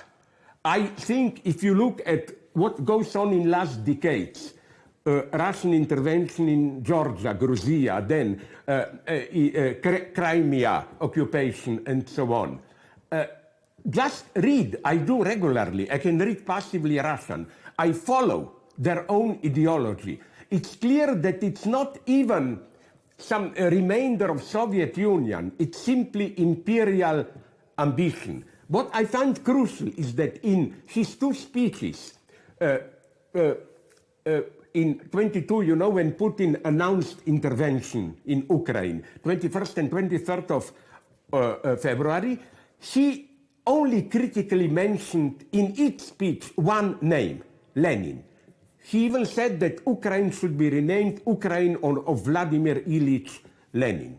So he is really returning to the Tsarist imperial tradition of Russian Empire, where Ukrainian national sovereignty, right to be a state of its own, is negated. I'm very critical towards many things going on in Ukraine. Corruption goes on, economic catastrophe, and so on. But nonetheless, I think when we put pressure on Ukraine, be more for peace and so on, let's face what is their choice. Their choice is not peace of war. Their choice is we resist Russia or we disappear as a nation. Russia is repeatedly saying it, is doing it in the parts of Ukraine it occupies. So I am for peace, for a compromise. But let's be clear, without the Western help, Ukraine would not even be in a position to negotiate for peace. It's precisely the fact that Ukraine was able to resist fast Russian victory which enables serious negotiations for peace. But if I may make here another point, what really worries me is that with the catastrophic Western politics, where they all the time give serious warnings to Israel but put no serious pressure on Israel, what Putin is doing with BRICS, he is now constituting a new bloc so that the opposition will be developed West versus Palestinians and so on, and Ukraine will find itself on the West, as if you defend Ukraine, if you are for Ukrainian defense, you are for Western imperialism, to cut a long story short. And so Putin is, I think, winning in the so-called third world, Africa, Latin America, and Asia, and that's for me the true catastrophe. Okay, that's what's interesting, Professor, because, of course, what we've seen with both the Ukraine and Russia situation and the Israel-Hamas situation is what seems to be a realignment of alliances across the globe. And BRICS, of course, is coming up, and many of the BRICS countries seem to take a different position. Do you see a split on the world stage along East-West ideological lines, not in the sense of the Cold War, but more in the sense of those alternatives, such as the BRICS bloc, to that long-running domination of the US and the West in setting global agendas? I agree with you, and I am, of course, for a more authentic, multicentric world. What worries me is just this, that in many BRICS countries, not all, what we in the West nonetheless propose as feminist rights, religious rights, and so on, is now proclaimed as Western imperialism. What do I mean by this? The saddest example for me that I often use is, you must know that in Uganda a year and a half or a year ago, their parliament almost unanimously endorsed the toughest anti-gay legislation. It goes up to death penalty. You know what was their justification? That gay rights, this is Western imperialist ideological colonization. So that's what makes me afraid, that our struggle for women's rights and so on will be located as a remainder of neo-imperialism against third world BRICS. But then BRICS is a strange thing. Did you notice that, I think a couple of weeks ago, Putin acknowledged Taliban and today's Afghanistan as a progressive ally of Russia in the struggle against Western terrorism and so on. So the situation is, again, what I fear most, is the one of false oppositions. Professor, are these conflicts, such as the Israel versus Hamas and the Ukraine versus Russia, is it that it's bringing the world split along similar lines? Is there a common theme here? Yeah, but how? That's the problem for me. How do you draw the line? I absolutely don't agree that Ukraine is like Israel. No, I think that first, let me say briefly something about Hamas and so on. For me, what is totally obliterated, although it was publicly demonstrated, as far as I know, I listen to the words of Smotrich and others, it is that we should always bear in mind that till, I think 2 years ago or when, Israel financially supported Hamas because they wanted Palestinians split. So I think that in the long term, I of course condemn the criminal terrorist attack of Hamas, but in the long term, Israel needed, that's my analysis, needed this new war to create a greater Israel. It's happening now. We see it. Ethnic cleansing of Gaza, West Bank, and so on and so on. Who knows where they will stop? So I think, remember when Hamas Gaza attack was done, every interview that I gave, the first question was, let's clarify, do you condemn Hamas attack or not? Now the question should be asked, where do you stand about what is happening now in northern Gaza? If you don't absolutely condemn it, rational conversation is over. Another thing that depresses me immensely, it's the ethical decay. I hope our viewers and listeners know what happened. It was, I think, about 2 months ago when in Knesset there was a debate about what happened in some camp south of Jerusalem, not far further south in Sinai, where some Israeli guards escaped in shock and rendered it public, even with some video clips, that Palestinians there are tortured in an unspeakable way. Big metal sticks with needles up their rectum and so on. You know what shocked me? I'm a pessimist. I know everybody is doing such things.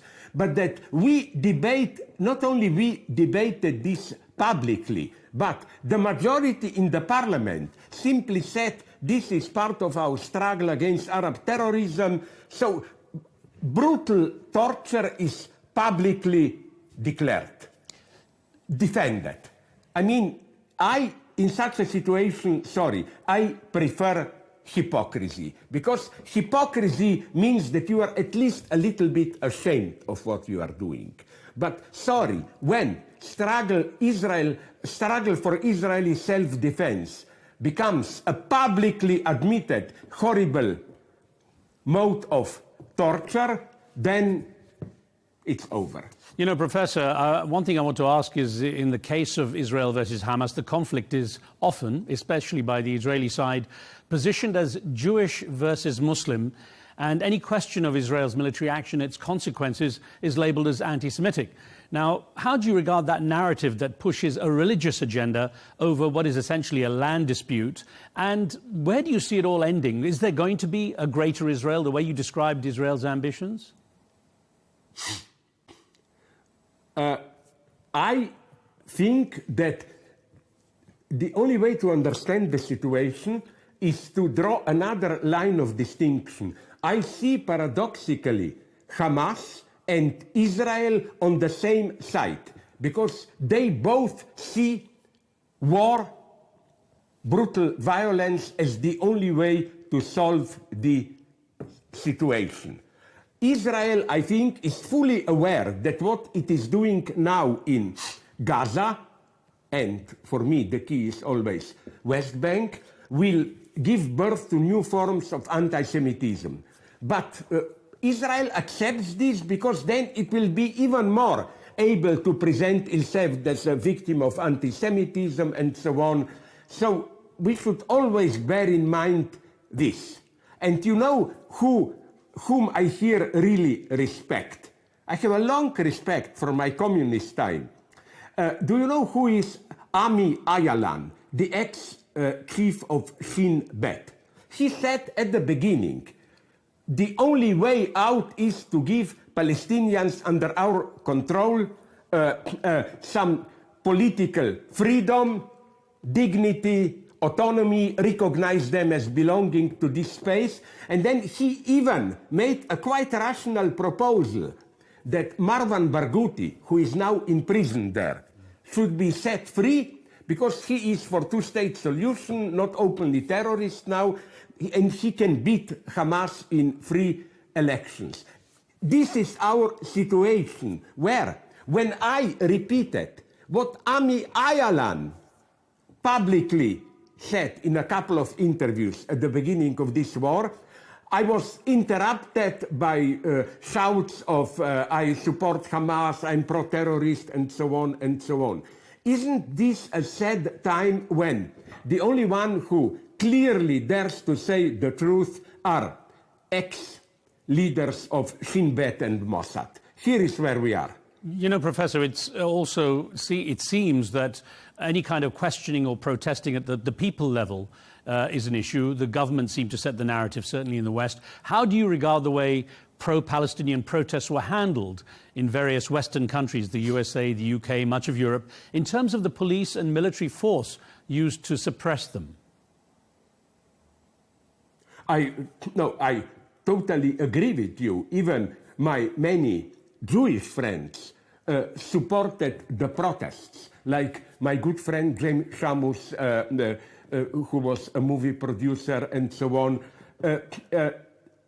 You know, I think that behind this particular phenomenon, we should admit a very sad fact. The liberty of the press of saying things in public space is gradually disappearing. Censorship is reasserting itself on both sides. We know what the new right is doing in the United States. You know how many books are prohibited in elementary and high schools, from Huck Finn and Tom Sawyer to Moby Dick. They claim, I had to quote, that Moby Dick, the title is obscene, like erected penis or what, so let's prohibit it. The politically correct left is engaged in this. So it's, I think, why is such a stance dangerously authoritarian?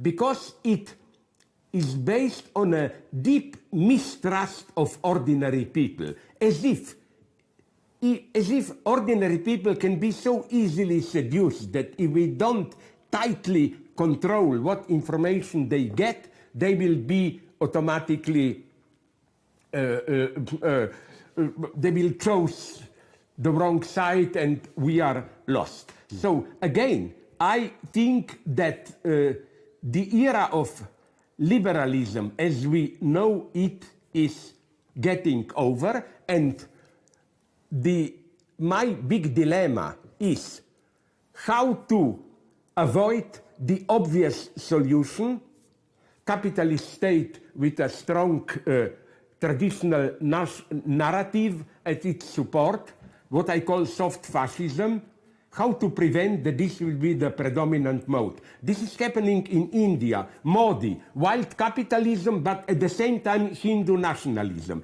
This is happening in China.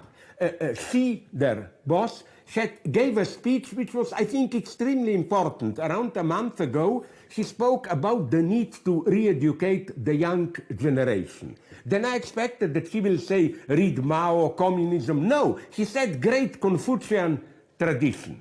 So my problem is that many of anti-Eurocentric, so-called third world country, but China is not third world in any meaningful, I mean outside Europe, while they are so critical of Europe, they are taking over what I think is the worst thing of European tradition, a strong nation state. You know, Professor, going back to what you said about quoting past leaders and the response, the heckling you got, you've also commented, to quote you, "You can say the truth today, but it doesn't awaken us." So has society discarded the idea of critical thinking to establish fact versus fiction? And if so, what's happened to, to truth and the importance of the truth? Free speech. This now, I'm sorry, we don't have time to go into these more theoretical matters, but this is crucial what you touched now. I call this in psychoanalytic terms the logic of disavowal. You don't deny truth. You are open to truth, but you formulate it in such a way that it doesn't really oblige you to do. It doesn't subjectively engage you. Take ecology. Everybody knows we are in danger, blah, blah, blah. But the more we talk about it, the less we do. I think the battle against global warming is already lost. And it's the same at all levels. Against war, everybody is against war, but like in the case of Israel, Israel is getting serious warnings, Western powers are worried, but they do nothing. They unconditionally, at the level of arms delivery and so on, support Israel. So again, the predominant logic today is a kind of a cynical disavowal. It's no longer the good old-fashioned lying, you deny the truth, because then you can at least counter-attack. The logic is, as they say in French, je sais bien mais quand même. I know very well, but. I know the situation is very serious, but listen, we will get somehow out, don't take it too seriously, and so on. I think the predominant danger today is not so much a fundamentalist, fanatical engagement. It is this cynical indifference. If you have the cynical, indifferent stance towards our situation, you are an ideal subject. Professor, the cynical indifference... pose no threat. I was going to ask you, that cynical indifference you just referred to, one of the criticisms of many societies now is they tend not to even try to decipher fact from fiction, and that many blame the media for misinforming the public while others blame social media. Is there still actually any objectivity out there? I am here an old-fashioned Eurocentric partisan of truth. Yes, I still believe in truth, not only in truth at the level of facts, like it's important to know what goes on. All my friends who claim, but aren't we too critical of Israel? I always gave them a couple of websites where you can see drone shots of Gaza, and you just go on, you see so facts are important. Second thing is that I don't believe in simple neutrality. For me, I'm here an old-fashioned theological materialist.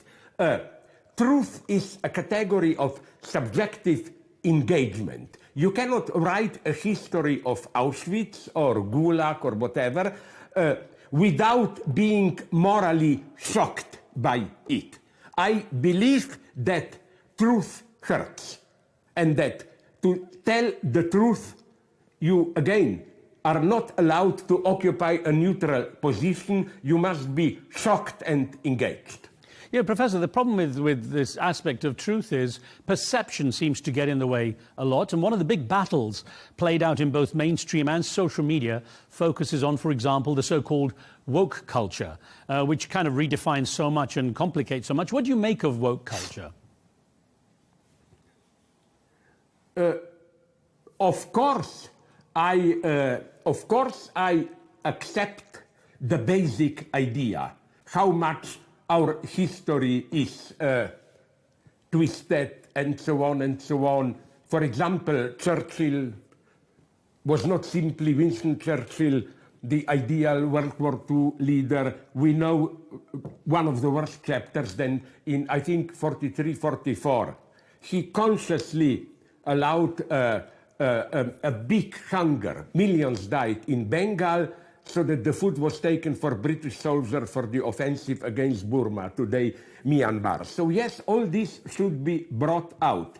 Nonetheless, where I have a problem is that, you know, monuments from the past, although they are not true in the sense that they obfuscate the historical truth, can play a progressive role. My big example, you remember Tiananmen demonstrations where the Chinese people, they built up a kind of naive, primitive, from paper and so on, Statue of Liberty. But we should ask the question, what did this statue effectively represent for them? I think it wasn't American imperialism. It was wrongly attributed to this statue, but it was nonetheless a dream of more free, open society, and so on and so on. So this is the problem for me with woke critics. Yes, we should totally unmask history. My favorite target here is none other than Washington. Many people don't know that Washington was the richest man, George Washington, the founding father, in the United States at that point. And that rich people were much more anti-British than poor English people. So we have to demystify all this. Nonetheless, whenever somebody says freedom, democracy, human rights, my point is, let's look and see how does this slogan function in a certain situation, political. What does it mean when people evoke that slogan? For example, again, my own example, when people were demanding freedom, democracy, blah, blah, at the end of the 80s, the end of really existing socialism.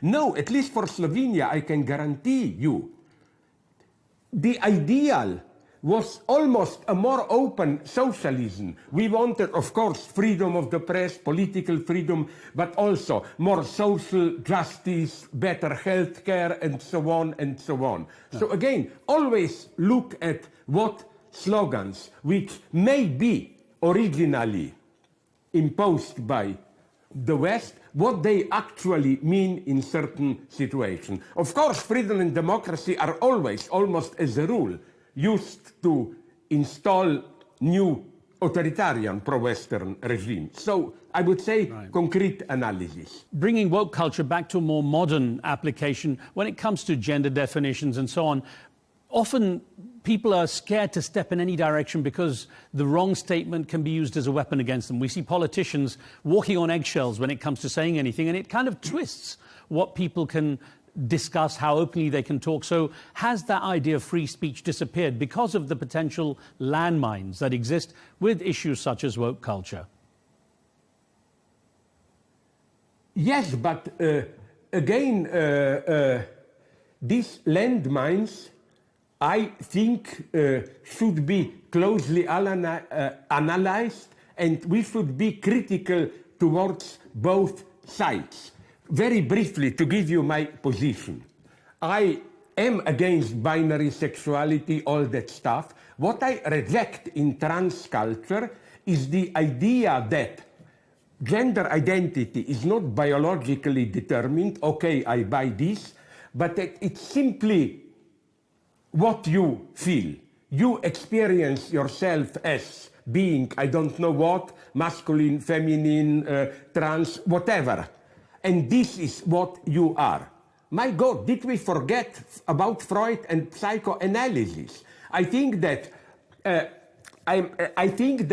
building gender identity, it's a very complex problem, full of contradictions, full of tensions, very traumatic problem. So what I oppose is this joyful vision of trans. Oh, I'm free, I'm not determined by biology, I can choose this, I can choose that. Yes, you are not totally determined by biology, but it's choosing what you are is an unconscious process, a very traumatic one. I know many trans people. Most of them suffer, not so much because of external pressure, as because of their own inner turmoil. So what bothers me is not the goals of trans ideology. The goals, I fully agree with them. I even fully, again, agree with the premise that gender identity is not a biological fact. I'm just saying it's not a simple choice. I am not what I feel that I am. Feelings can also cheat. Actually, immigration is something perhaps that is a key concern in many countries across the world. How do you regard the way immigration is being presented, is being handled? We're hearing some terrible comments, obviously, by some of the candidates about how they regard immigrants. What's your take on that? First, I would say that I know the situation in Europe. Again, my position is against both extremes. I don't agree with this easy liberal left position, just open up the borders and so on. No, first, if you open up the borders, the populist anti-immigrant right will win. What will you do then? Macron already did something incredible. I support him. How did he prevent Le Pen from taking over? By practically, at least partially, cancelling democracy. The specificity of French constitution imposed by de Gaulle in early 60s is that the president can nominate the government and the government can be operative even without being confirmed in Assemblée Nationale, in the parliament. So it was a manipulation, but it worked. France is not in chaos and so on. So the first thing I would say is, don't focus just on this, open the border, yes, not. Ask yourself, why these waves of immigration? And there are two reasons which are not often mentioned. The first one is that, let's be frank, without American intervention in Iraq or Western intervention in Libya or the mess in Syria, where Russia and the West intervened, there would have been no ISIS, there would have been much less immigration. I think the solution is to rethink the entire economic, political relationship. Now people tell me we don't have time to do this. Yes, we have to begin now. Second thing, more important, that what right-wingers don't want to hear. I know pretty well the situation all around Europe. Do you know that, let's say that somehow, whoever who is now more right-wing, Swedish government, Meloni in Italy, and so on, let's say that they succeed throwing out most of the immigrants. It's immediate collapse of economy because all the so-called lower-paid physical jobs construction, waste disposal, and so on. Not to mention, maybe even more crucial, these, how do you call them, homes for old people in hospitals, caretaking, and so on. These posts are already occupied by immigrants. A friend of mine in Sweden has a mother who is now in a home for old people. And he told me that mother told him that of all the personnel there is only one white woman, and she is Polish even, not Swedish. So it's the type of capitalism that we have in Western Europe, and probably also in the United States. We know the role of Mexican illegal workers in doing harvest in California and so on. So capitalism, the way we have it now, needs immigrants. It would be a catastrophe to throw them, to be too tough, to throw them out. So it sounds the crucial. It sounds, Professor, that the idea of replacement theory then with immigrants is not so easy to define. No, because there is also another reason. Because most of the immigrants are nonetheless younger people. In Sweden, I read a wonderful analysis of how is it that their healthcare system doesn't go bankrupt, although Sweden has also lower natality and a higher level of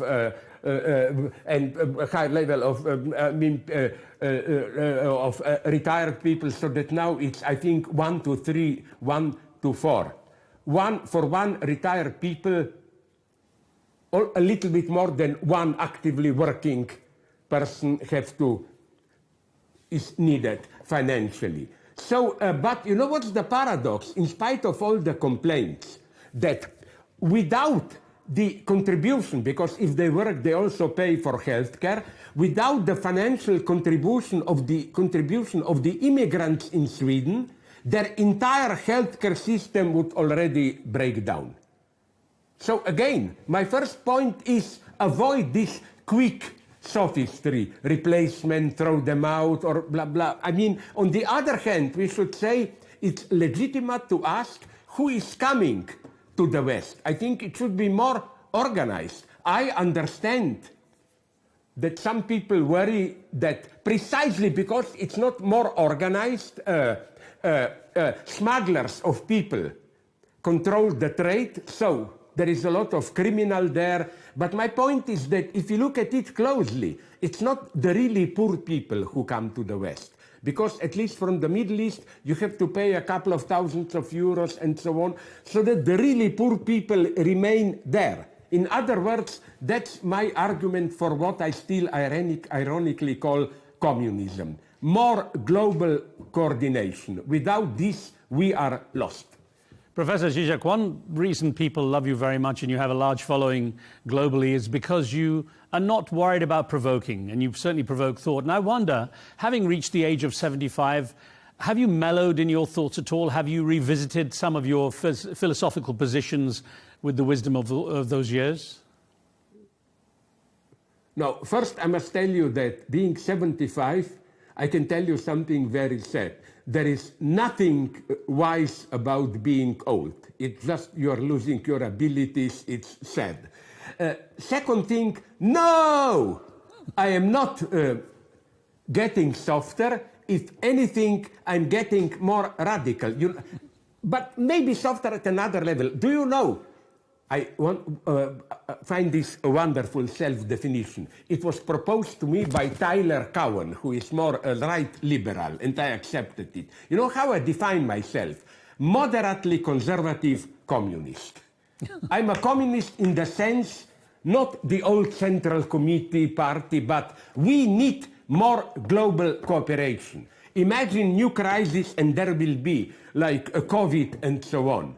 We can only confront with strong global cooperation, ecological and other threats. But how we do it, we should be, here comes the moderate conservative aspect. We should be very careful, because if history teaches us anything, it is that how many well-meant radical measures then entailed catastrophic side effects.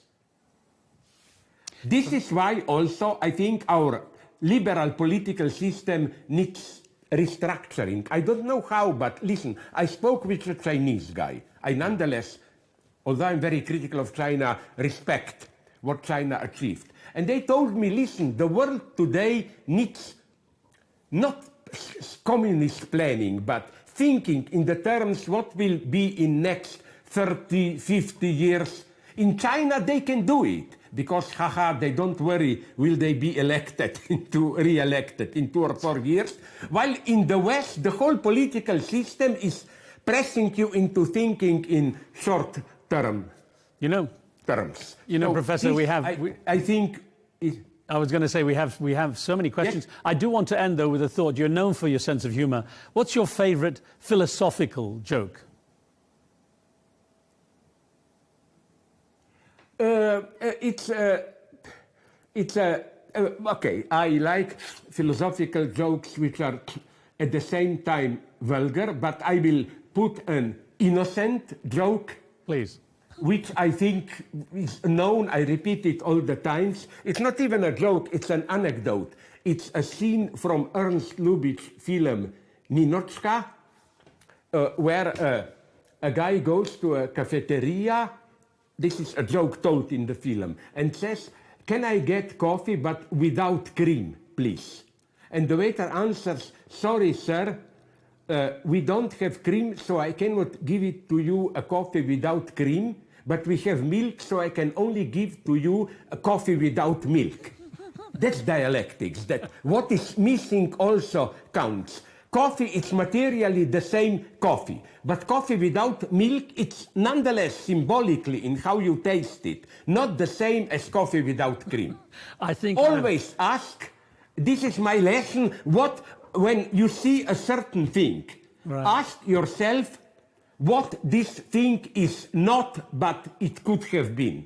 Professor, you should count in this. We have to wrap up there. I think I've been to that coffee shop. Thank you so much. So many questions. Hope to speak to you again.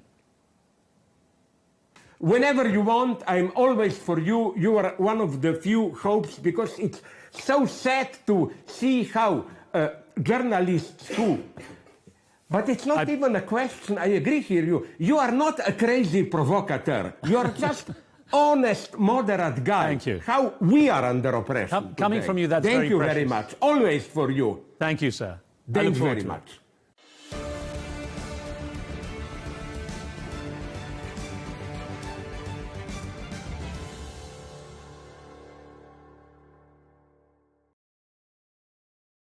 At Al Arabiya News, we go beyond the headlines. From the latest breaking news to in-depth coverage of global events. We're not bought or sold. Nobody owns us. The loss of life, the destruction of property. The conflicts are such a terrible thing. Context and analysis to help you see the full picture. The world is in a very dangerous place. Join us on Arabiya News, It's very impressive. where knowledge meets perspective.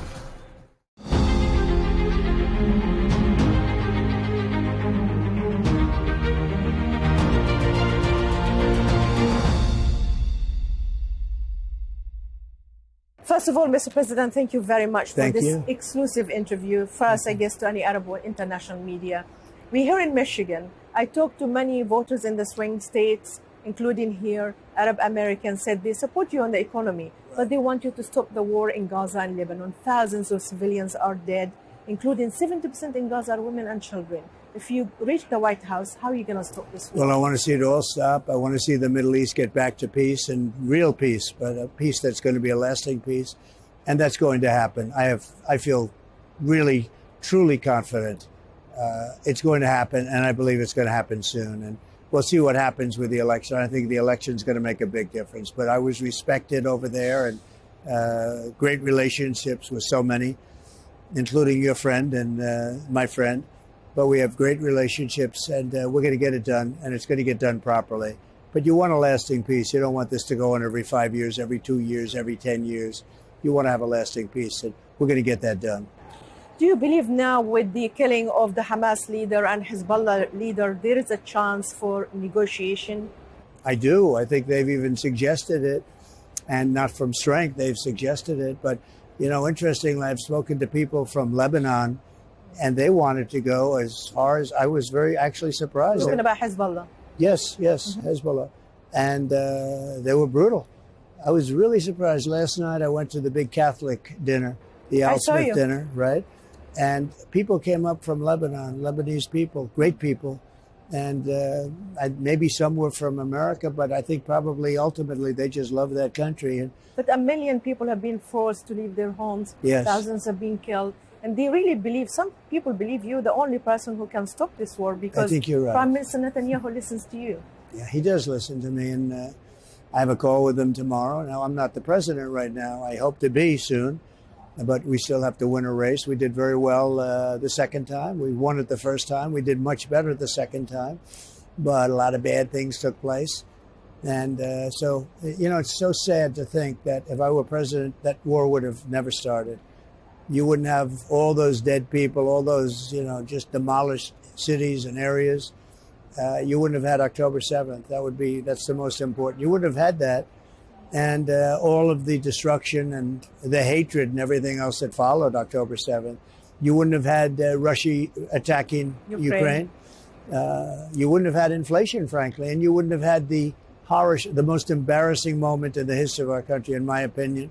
You wouldn't have had the Taliban and Afghanistan and all of the things that are happening over there. So that moment in history was really one of the most embarrassing moments we've ever had. You wouldn't have had it. And I think that would have also kept Putin. I think Putin saw that, and he said they're a paper tiger. We're not a paper tiger at all. We're not a paper tiger. But he has no respect for Biden, and he's got no respect for Kamala.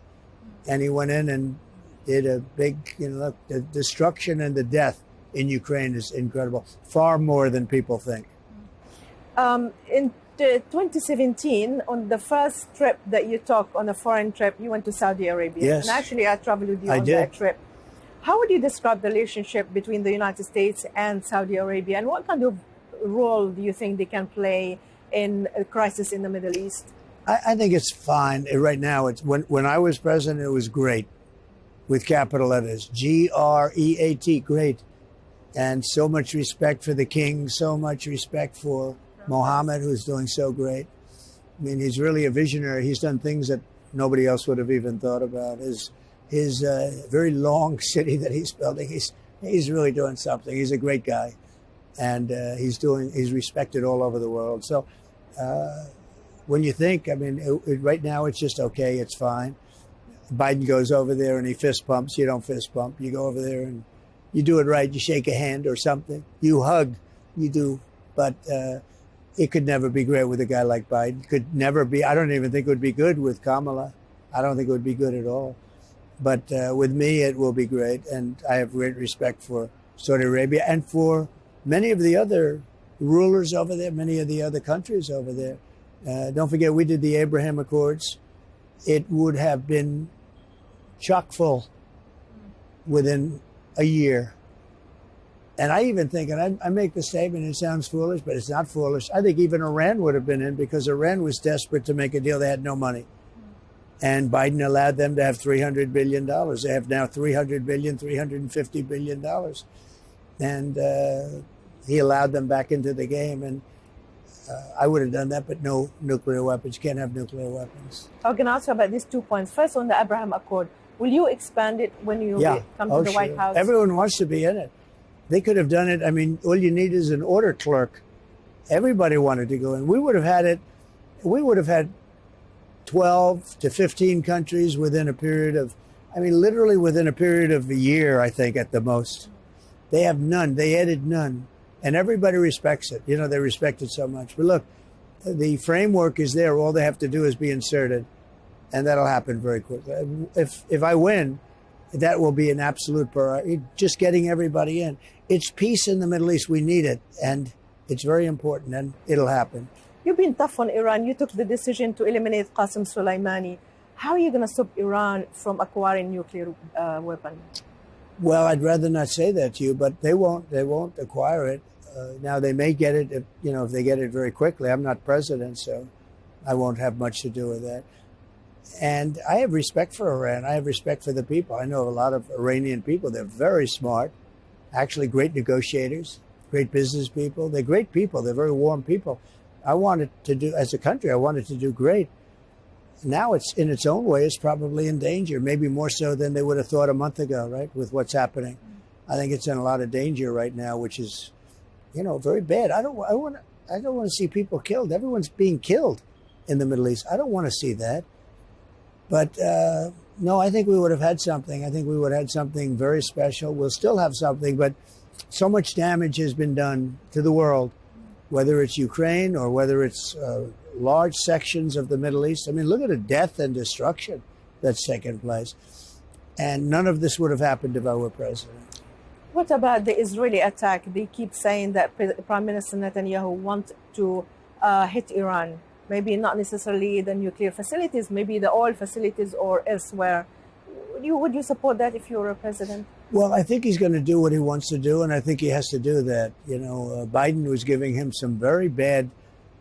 Look, Biden has been historically horrible on foreign policy. Incompetent, I would say. What you do is anything he says, do the opposite, and you'll be brilliant if you do the opposite. But he gave him instructions not to do anything, and Israel was under great danger. They're under much less danger right now than they were 1 month ago. Let's face it. I mean, you saw the attack on October 7th. That was horrible. I've seen tapes that other people haven't seen, and what happened there was horrible. That can't be allowed to happen. But if you think that would have never happened, so the whole thing wouldn't have happened. That was the problem. And now still you have hostages, but many of them have been killed. And I'm sure many of them are dead. It's a very sad thing. What's going to happen when they find out that there are very few hostages, which is probably what they're going to find out? You actually told Hamas, you said, you threatened them. You said you have to release these hostages before I reach the White House. Yeah. So do you think, what can be done? Well, I would have said US? they have to release them immediately. I think if I said it, they would have done it. I think the hostages would have been back home. But I think even early on, I think a lot of those hostages were dead. I think they were dead. I mean, it's a very sad thing. It's not even believable when you think about it. But I think pretty early on, there were a lot that were gone. And, you know, just God rest their souls. To live that way and to, you know, spend. And these were largely young people that were having a good time at a festival. Life was a bowl of cherries, right? And they're dead. It's a very sad thing. But, you know, it's interesting. I don't know what's going to happen when they find out there are fewer than they thought. And it could be by a staggering number. What about the destruction and the death of civilians? Do you think that's tolerable price that Israel's doing in Gaza and in Lebanon now? Oh, the destruction's terrible. The whole thing is terrible. It should have never happened. If October 7th wouldn't happen, which it wouldn't have, because Iran funds it, and Iran had no money. They had no money. They had absolutely no money. And I would have made a deal with them, and they wouldn't have done October 7th. But because they have no respect for Biden, they did it. And then it began. You know, that was like just a terrible thing. But it began because of that, because of October 7th. You certainly can't blame Israel for hitting back, and they hit back hard, much harder than anybody would have thought. And then they send missiles in, and they were all knocked down, 187 missiles. Those missiles were knocked down. And now everybody's waiting for Israel to make a move. I mean, it's a bad situation. Should have never happened. Talking about Iran, also I want to ask you about the Houthis. So the US and the UK has formed a military coalition. Do you think it's working? What would you have done differently if you were a president? Well, number one, somebody's got to stop the ships from being shot out of the water. You have a lot of missiles are going right at ships and hitting them much worse than people know. You know, it's been pretty bad. You can't even use it. That's your main travel lane. They can't use it. They have to find other ways. It's very expensive and really not even doable. Somebody has to make sure that doesn't happen. Absolutely. How do you see the U.S. Role in the world? How can the U.S. lead in the world? You have to respect the leader. So Viktor Orban, who's a very strong man and very respected, right, Hungary, he said, if Trump were here, none of this would have happened. He said it very strongly. He said it numerous times, actually. He said it 6 months ago. He said it 2 months ago. various reporters and meetings. But he said, and I understand exactly. Look, when I was there, we had no terrorism. We had no wars other than I finished ISIS. I took care of ISIS was gone. It was supposed to take 5 years, maybe 10 years, and I did it in a couple of weeks. You ordered the killing of Baghdadi as well. Yeah, I did. Baghdadi, al-Baghdadi was also, I said, you got to get him. He was trying to reform ISIS. But we knocked it out, and we knocked it out hopefully for good. But even that, it can regrow if you don't have somebody in America that's strong. So many people are reliant on the United States. And with me, they have somebody they can rely on. With Biden, he doesn't know he's alive. And I want to ask you about domestic issue as well. Arab Americans I spoke to, they ally with you. And we heard him today in the mayor of Hamtramck. He said that we are closer to the Republican Party on social issues. Yeah. How do you see the issue of transgender that pushed away Arab Americans from the Democrats? I mean, I was with the mayor. I think the mayor's great. And he's given us his total endorsement. We have a lot of Arab American endorsements, as you know, from representing different countries, but Arab Americans. And he's somebody, I think he's got a lot of future in this country, really. He's amazing. But yeah, he's not for men playing in women's sports. He's not for transgender operations, the transformation or the transition into, a male into a female. He's not into that. And I think for the most part, the Arab world isn't into that. And I'm not into that either. But the radical left is totally into it. I mean, they'll actually take somebody from school without parental consent and do this operation. It's not even believable. Our country is really going bad. This is a very important election. I want to end on a personal note. Yes. You're going to become a grandfather soon. Congratulations again. Thank you very much. That's right. And your grandchild is going to be half Arab or Lebanese. That's true. So how do you feel about that? I'm happy about it. Okay, great. I have many friends who are Arab, as you say, but from different countries, but Arab. And I'm very happy about it. They're smart. They're very warm people. It's a shame what's happening over there. They're the warmest people. Michael's father's so great. His mother's so great. They're friends of mine. Michael's such a great young man. He's so great. He's such a smart guy. And they're going to have a baby, and I'm very happy about it. And so how are you going to make Lebanon safe for your daughter Tiffany, for your son-in-law Michael, and for Mr. Mas'ad Boulos to go to Lebanon and to visit the ancestral Well, they will home? go. These are people that love Lebanon, number one. Right? Lebanon used to be known as a place for great professionals, greatest doctors, greatest engineers. I mean, they're really smart people. But it's been decimated by some bad terrorists, let's face it. So hopefully peace will come to the Middle East with that. It's going that? to come to the Middle East, and hopefully within my term. Hopefully I'm going to win, and I'll bring peace. I'll work with Mohammed, and I'll work with a lot of other people, and we're going to bring peace. We did the Abraham Accords. Nobody thought that was even possible.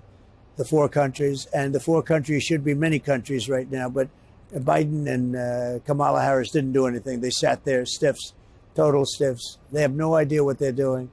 But if I win, we're going to have peace in the Middle East, and soon. Inshallah. Thank you so much, Mr. Thank President. You very much. Thank and you. say hello to my friend.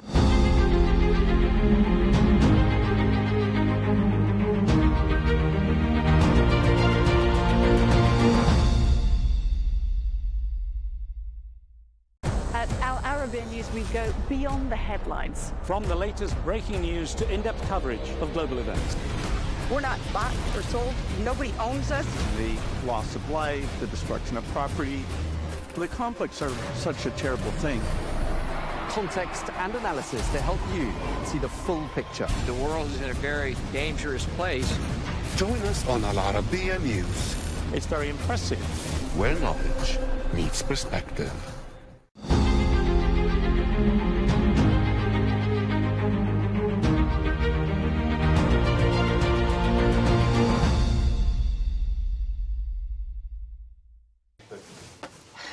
Yaroslav Trofimov, thank you so much for joining us. No Country for Love. This is your latest book, and a long line, quite frankly. You've had some prolific years.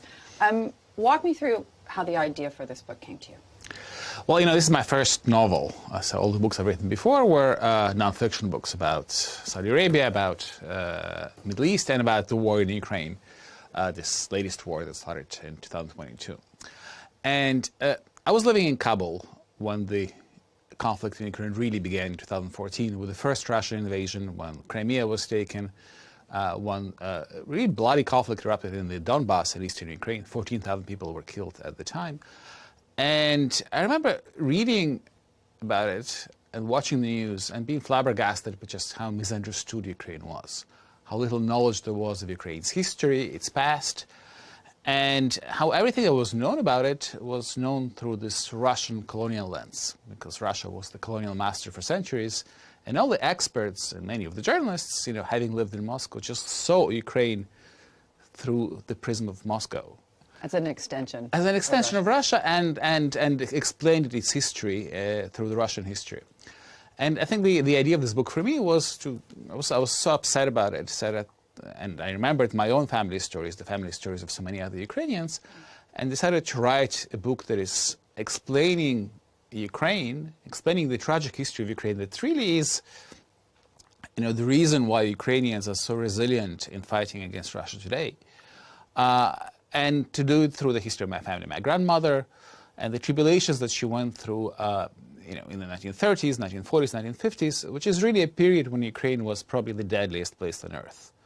Because the combination of the famine, artificial famine, orchestrated by Moscow that killed millions and millions of people in the 1930s, the execution of the Ukrainian intellectual class, World War II, the Holocaust, and the insurgency after that war, really, wreaked havoc across Ukraine and destroying its best minds and a large share of its people. Yeah. What I found interesting about this narrative, so much of it is based, right, on the life of your grandmother. Mm-hmm. Yes, absolutely. It's obviously it's a work of fiction, but many of the key turns in this narrative are really, based on true stories that I heard from my grandmother, from my family. And, sometimes reality is stranger than fiction, and, some of the actually most stunning turns of events in the book are from real life. Yeah. And it's informed by a lot of research as well. So I started writing this book in 2014, and I finished writing it just before the full-scale invasion of Ukraine began in 2022. It's very interesting as well that your main character is a liberated woman, a new Soviet woman, if you will. And she sees the events of her life through that lens. She's not torn by religion in the same way that her parents were. She's not torn by social convention in the same way women in other democracies, for example, would have been torn. Yeah. She sees the events of her life as a liberated woman. Right. Well, there was a lot of promise in the initial Soviet experiment. It was tragic, and it led to massive devastation and death. But there were some elements of it, like social liberation. Yeah. Which inevitably was rolled back. Was rolled back as the regime became more and more conservative. Yeah. And so this book is also a story of dashed hopes, because it begins with the main character moving to Kharkiv, which then was the capital of Ukraine, to build a new life, to build the massive tractor plant, and to join the university, and find her husband. And then all of this gets crushed by this, meat grinder of history, as one of the characters says it, because tragedy after tragedy befalls upon her. And at the end of the day, it's a book about survival against all odds, about survival in circumstances that are very hard to imagine for us even now, today, even at the time when there is a horrible war going on in Ukraine. But things were so much worse back then. And the cost of that survival, the betrayals, the compromises one has to make for one's own sake, for the sake of one's children, to actually live through all of this. And is it worth it at the end? That is sort of the biggest question of the book. Yeah, and even against the backdrop of sort of not just the history of Russia, but the history of Ukraine in relation to Russia, which is, as you say, the meat grinder of history, so much hope and promise, and a consistent, sadly, narrative of that rolling back, whether it be through armed conflict or through governments or political machinations. In your mind, where is Ukraine on that journey today? Well, it's a very good question, and it really links back to the past, because people are all very often puzzled what is happening in Ukraine. Despite all this death and destruction, and hundreds of thousands of people are killed or maimed, fighting against overwhelming odds, the Ukrainians keep fighting and keep sacrificing and not giving up now for 2.5 years. And I think the explanation for that lies in this past. That's in the fact that everyone like me has a family that lived through all these dark years in the 30s and the 40s and the 50s, when just being Ukrainian was a crime. Speaking Ukrainian could be a crime. And there was a mass genocide during the artificial famine. And so and these are the sort of policies that are now being praised in Russia again. You know, the first thing the Russians do when they occupy a Ukrainian town, they destroy the monument to the victims of the first thing the Russians do when they occupy a Ukrainian town, they destroy the monument to the victims of the famine of the 1930s because they say it never happened. Revisionist history. Exactly. It's so on the part of Ukraine, it's sort of never again, but on the part of Russia, it never happened. Yeah. So it's not. It's a complete denial of the tragedies of the past, and I think that explains what the Ukrainians are fighting, because they know that the alternative to surrender would be so much more death. Yes. And so much more destruction, the way it happened back in the past. Yes. How does generational trauma play into not just the book, but also the Ukrainians' fight today? Well, I think generational trauma is the explanation for the resilience of the Ukrainian society and the Ukrainian military, because there is this knowledge back in the bones of everyone. Everyone has a grandmother, great-grandmother, who either was in the camps or who had family that died in a famine, terrible famine that had cannibalism and just things that are unthinkable now, or in the war. And so, or in the insurgency that was crushed in Western Ukraine in the 1940s, 1950s with inhuman means. Or the insurgency that was crushed in Western Ukraine in the 1940s, 1950s with really brutal ways. And so people know that if they do not fight, if they do not keep up the resistance, the price they will pay will be much higher than what they're paying today. Yeah. How difficult was it for you to write from a woman's perspective? Yeah, it's a tough one. Because you have some insight. Yes, well, I had good readers and good advice, I guess. But I did a lot of research, and I did actually speak to my grandmother before she passed away at the age of 96. So, the older one gets, the more, I guess, the franker one gets about one's youth. Yes. So I did a lot of research in Ukraine before the war. Going to libraries, to archives. So I tried to really create the narrative in a way that is most reflective of reality. It's obviously not a nonfiction book, but I had to be really accurate with the historical record and with the historical descriptions of the way things used to be. Yeah. You also, in the last couple of years, have written another nonfiction book. And of course, that's about your experiences on the front lines of Ukraine at the beginning of the Russian invasion. Our interviews will vanish. When you look at that book and the body of work that you did at that time and where we are today, what in your mind is the main difference? Is it the international backing for Ukraine in terms of weapons? Is it the fact that the entire world rallied around the Ukrainian cause? Perhaps not the global South, but certainly in the West? Well, actually, so our enemies will vanish really focuses on the first year of the full-scale invasion, and not that much has actually changed since then. If you look at the map of the conflict, here and there the Russians gained, the Ukrainians gained a little bit in the Kursk region of Russia, but overall, the overall front line hasn't really changed. So there's been a war of attrition going on since then. I think what has changed is the erosion of the Russian red lines. So things that were unthinkable back then, such as long-range Ukrainian strikes, all over Russia, hitting military airfields, oil refineries, Ukraine actually invading sovereign Russian territory. All of these all of these actions were thought of as, triggering nuclear war, completely unrealistic. And yet Ukraine showed that this can be done. And I think Ukraine is successfully, since then, redrawing the parameters of the conflict. It's not able to advance in the battlefield necessarily, but it's expanding the war into Russia, and it's creating costs for Russia that it has to reckon with. Yeah, and that there's also, of course, been the cost for Ukraine and not just lives lost. In your mind, how close are we to an end to this conflict today? It's hard to predict, but it doesn't look like it's going to end anytime soon, really.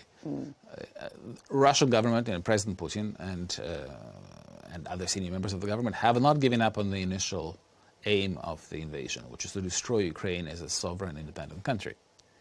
And they still talk about Odessa and Kharkiv and Kiev as being Russian cities. And nothing indicates that they are ready to accept Ukraine as an independent state. Yeah. And the Ukrainians, while suffering from the consequences of war, economic consequences, millions of people had to leave the country, hundreds of thousands were killed or maimed.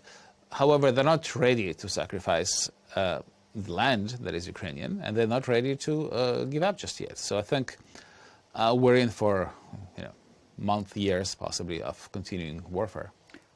In your mind, does the U.S. presidential election have anything to do with that timeline? Because, of course, former U.S. President Donald Trump has signaled, he'd end the war the day he got in office, or at least try to. Mm-hmm. Well, I think, peace comes from a decision by one or both parties that they cannot achieve their objectives through war. And that requires one of the parties to be defeated, or at least to feel like they have more to lose from continuing than from stopping. And we're not at that stage yet. President Trump, former President Trump, has said he will bring peace to Ukraine in 24 hours. He hasn't said how.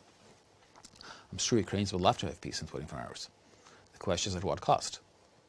Yeah, and politically, you don't see President Zelensky having any wiggle room when it comes to an agreement that would see him give up territory. Possibly. I mean, it depends on how the conflict continues and depends on what level of casualties the Ukrainians sustain. But, he created new chips on the table. By occupying part of Russia, there is now part of Russia that can trade for Ukrainian territory. By having these long-range strikes into Russian territory, he can now trade that for Russia stopping attacking Ukraine with its missiles and long-range drones. Sorry. I'll let you choke. Talk to me about the cabinet shakeup.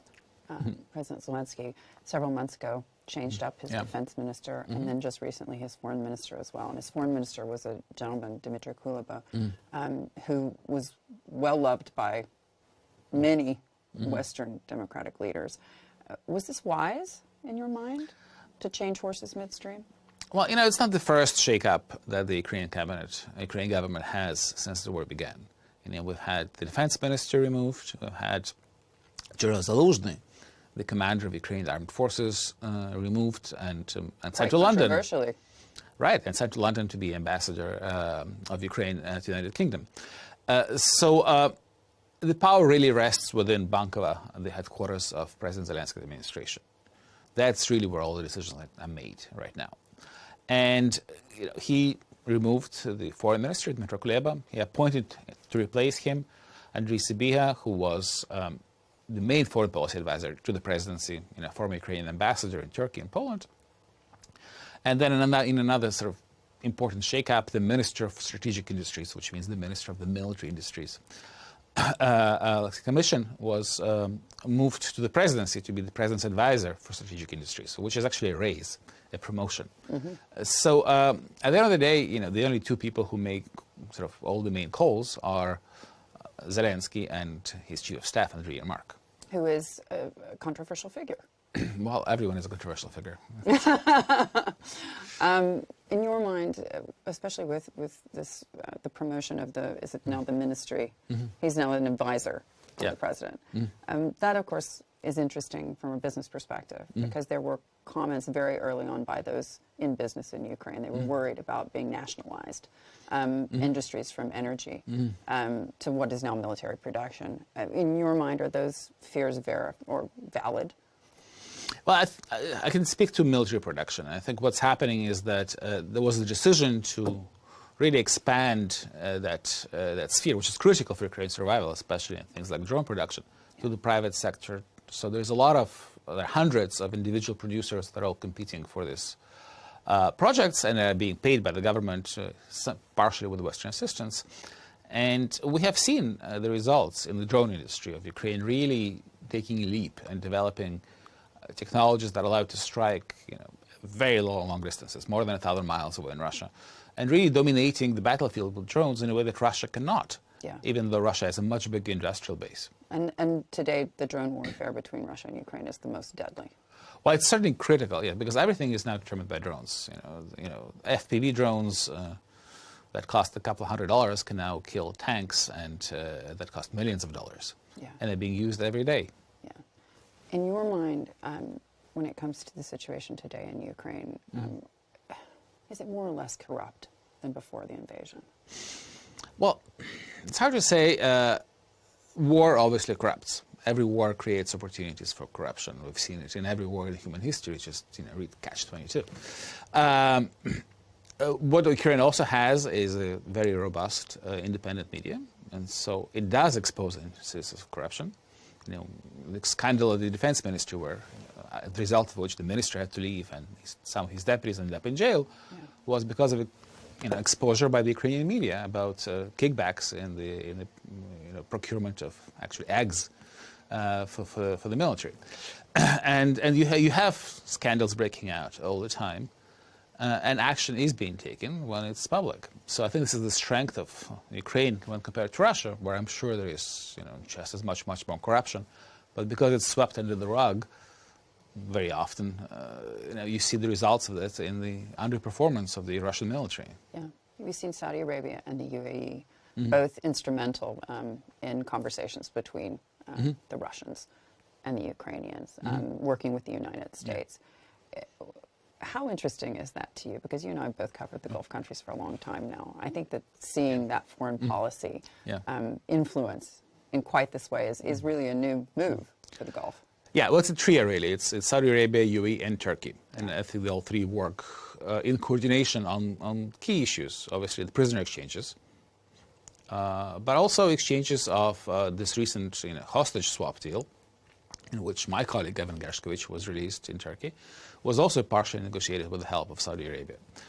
And actually President Putin publicly thanked Saudi Arabia for its help in this.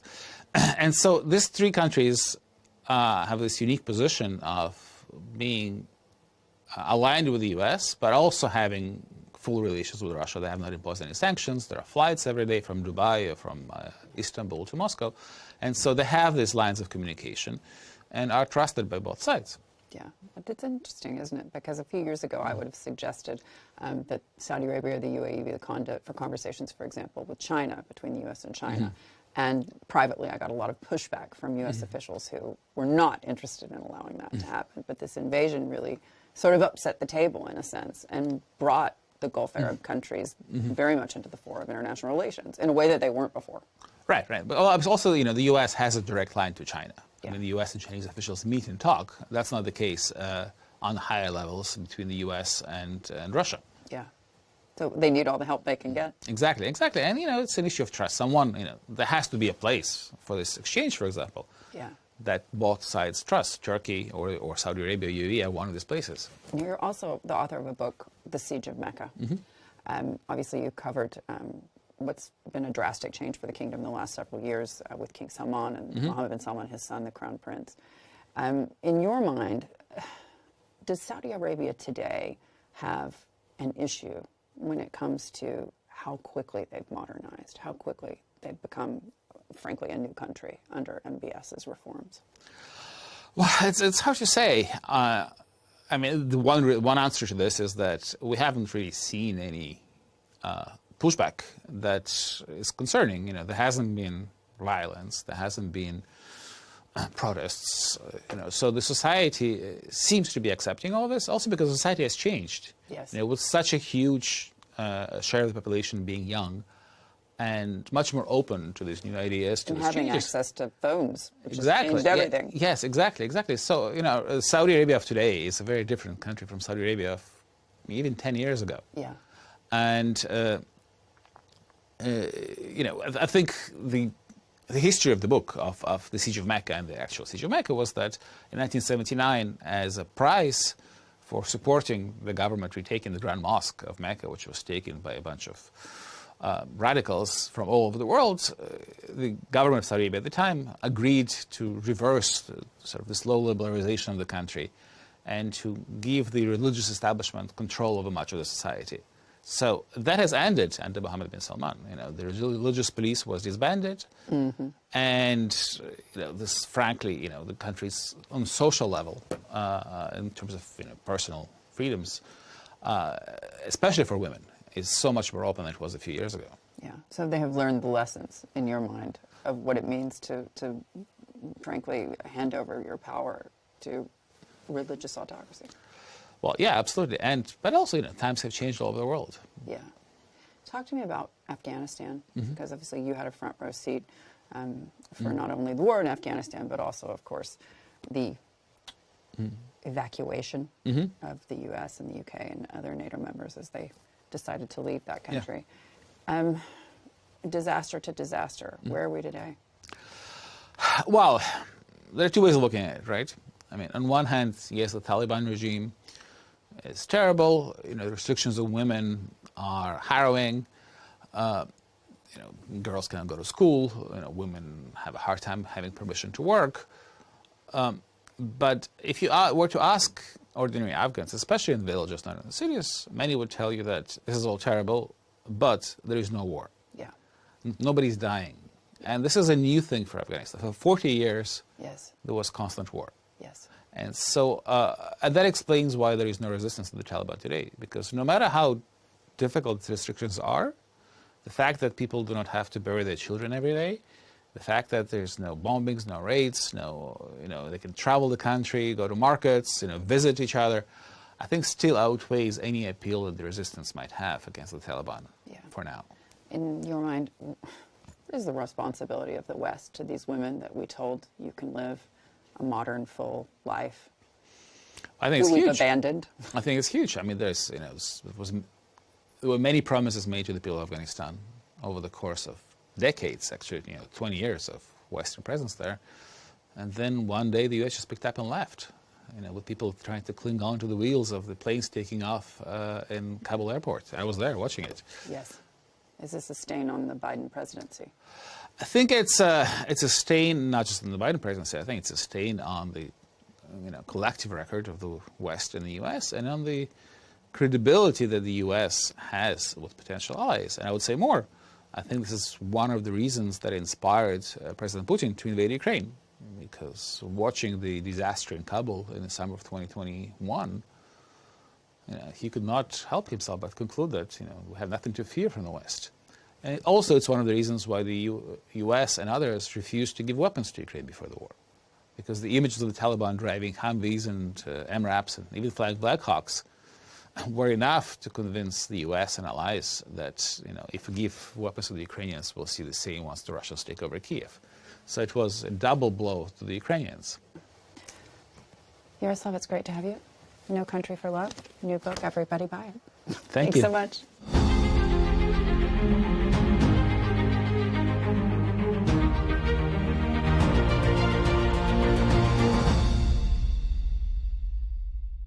At Al Arabiya News, we go beyond the headlines. From the latest breaking news to in-depth coverage of global events. We're not bought or sold. Nobody owns us.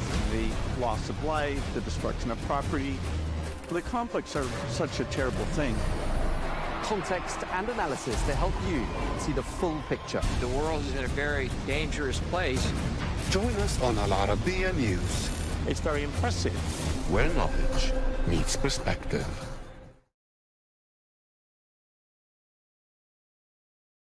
We go beyond the headlines. From the latest breaking news to in-depth coverage of global events. We're not bought or sold. Nobody owns us.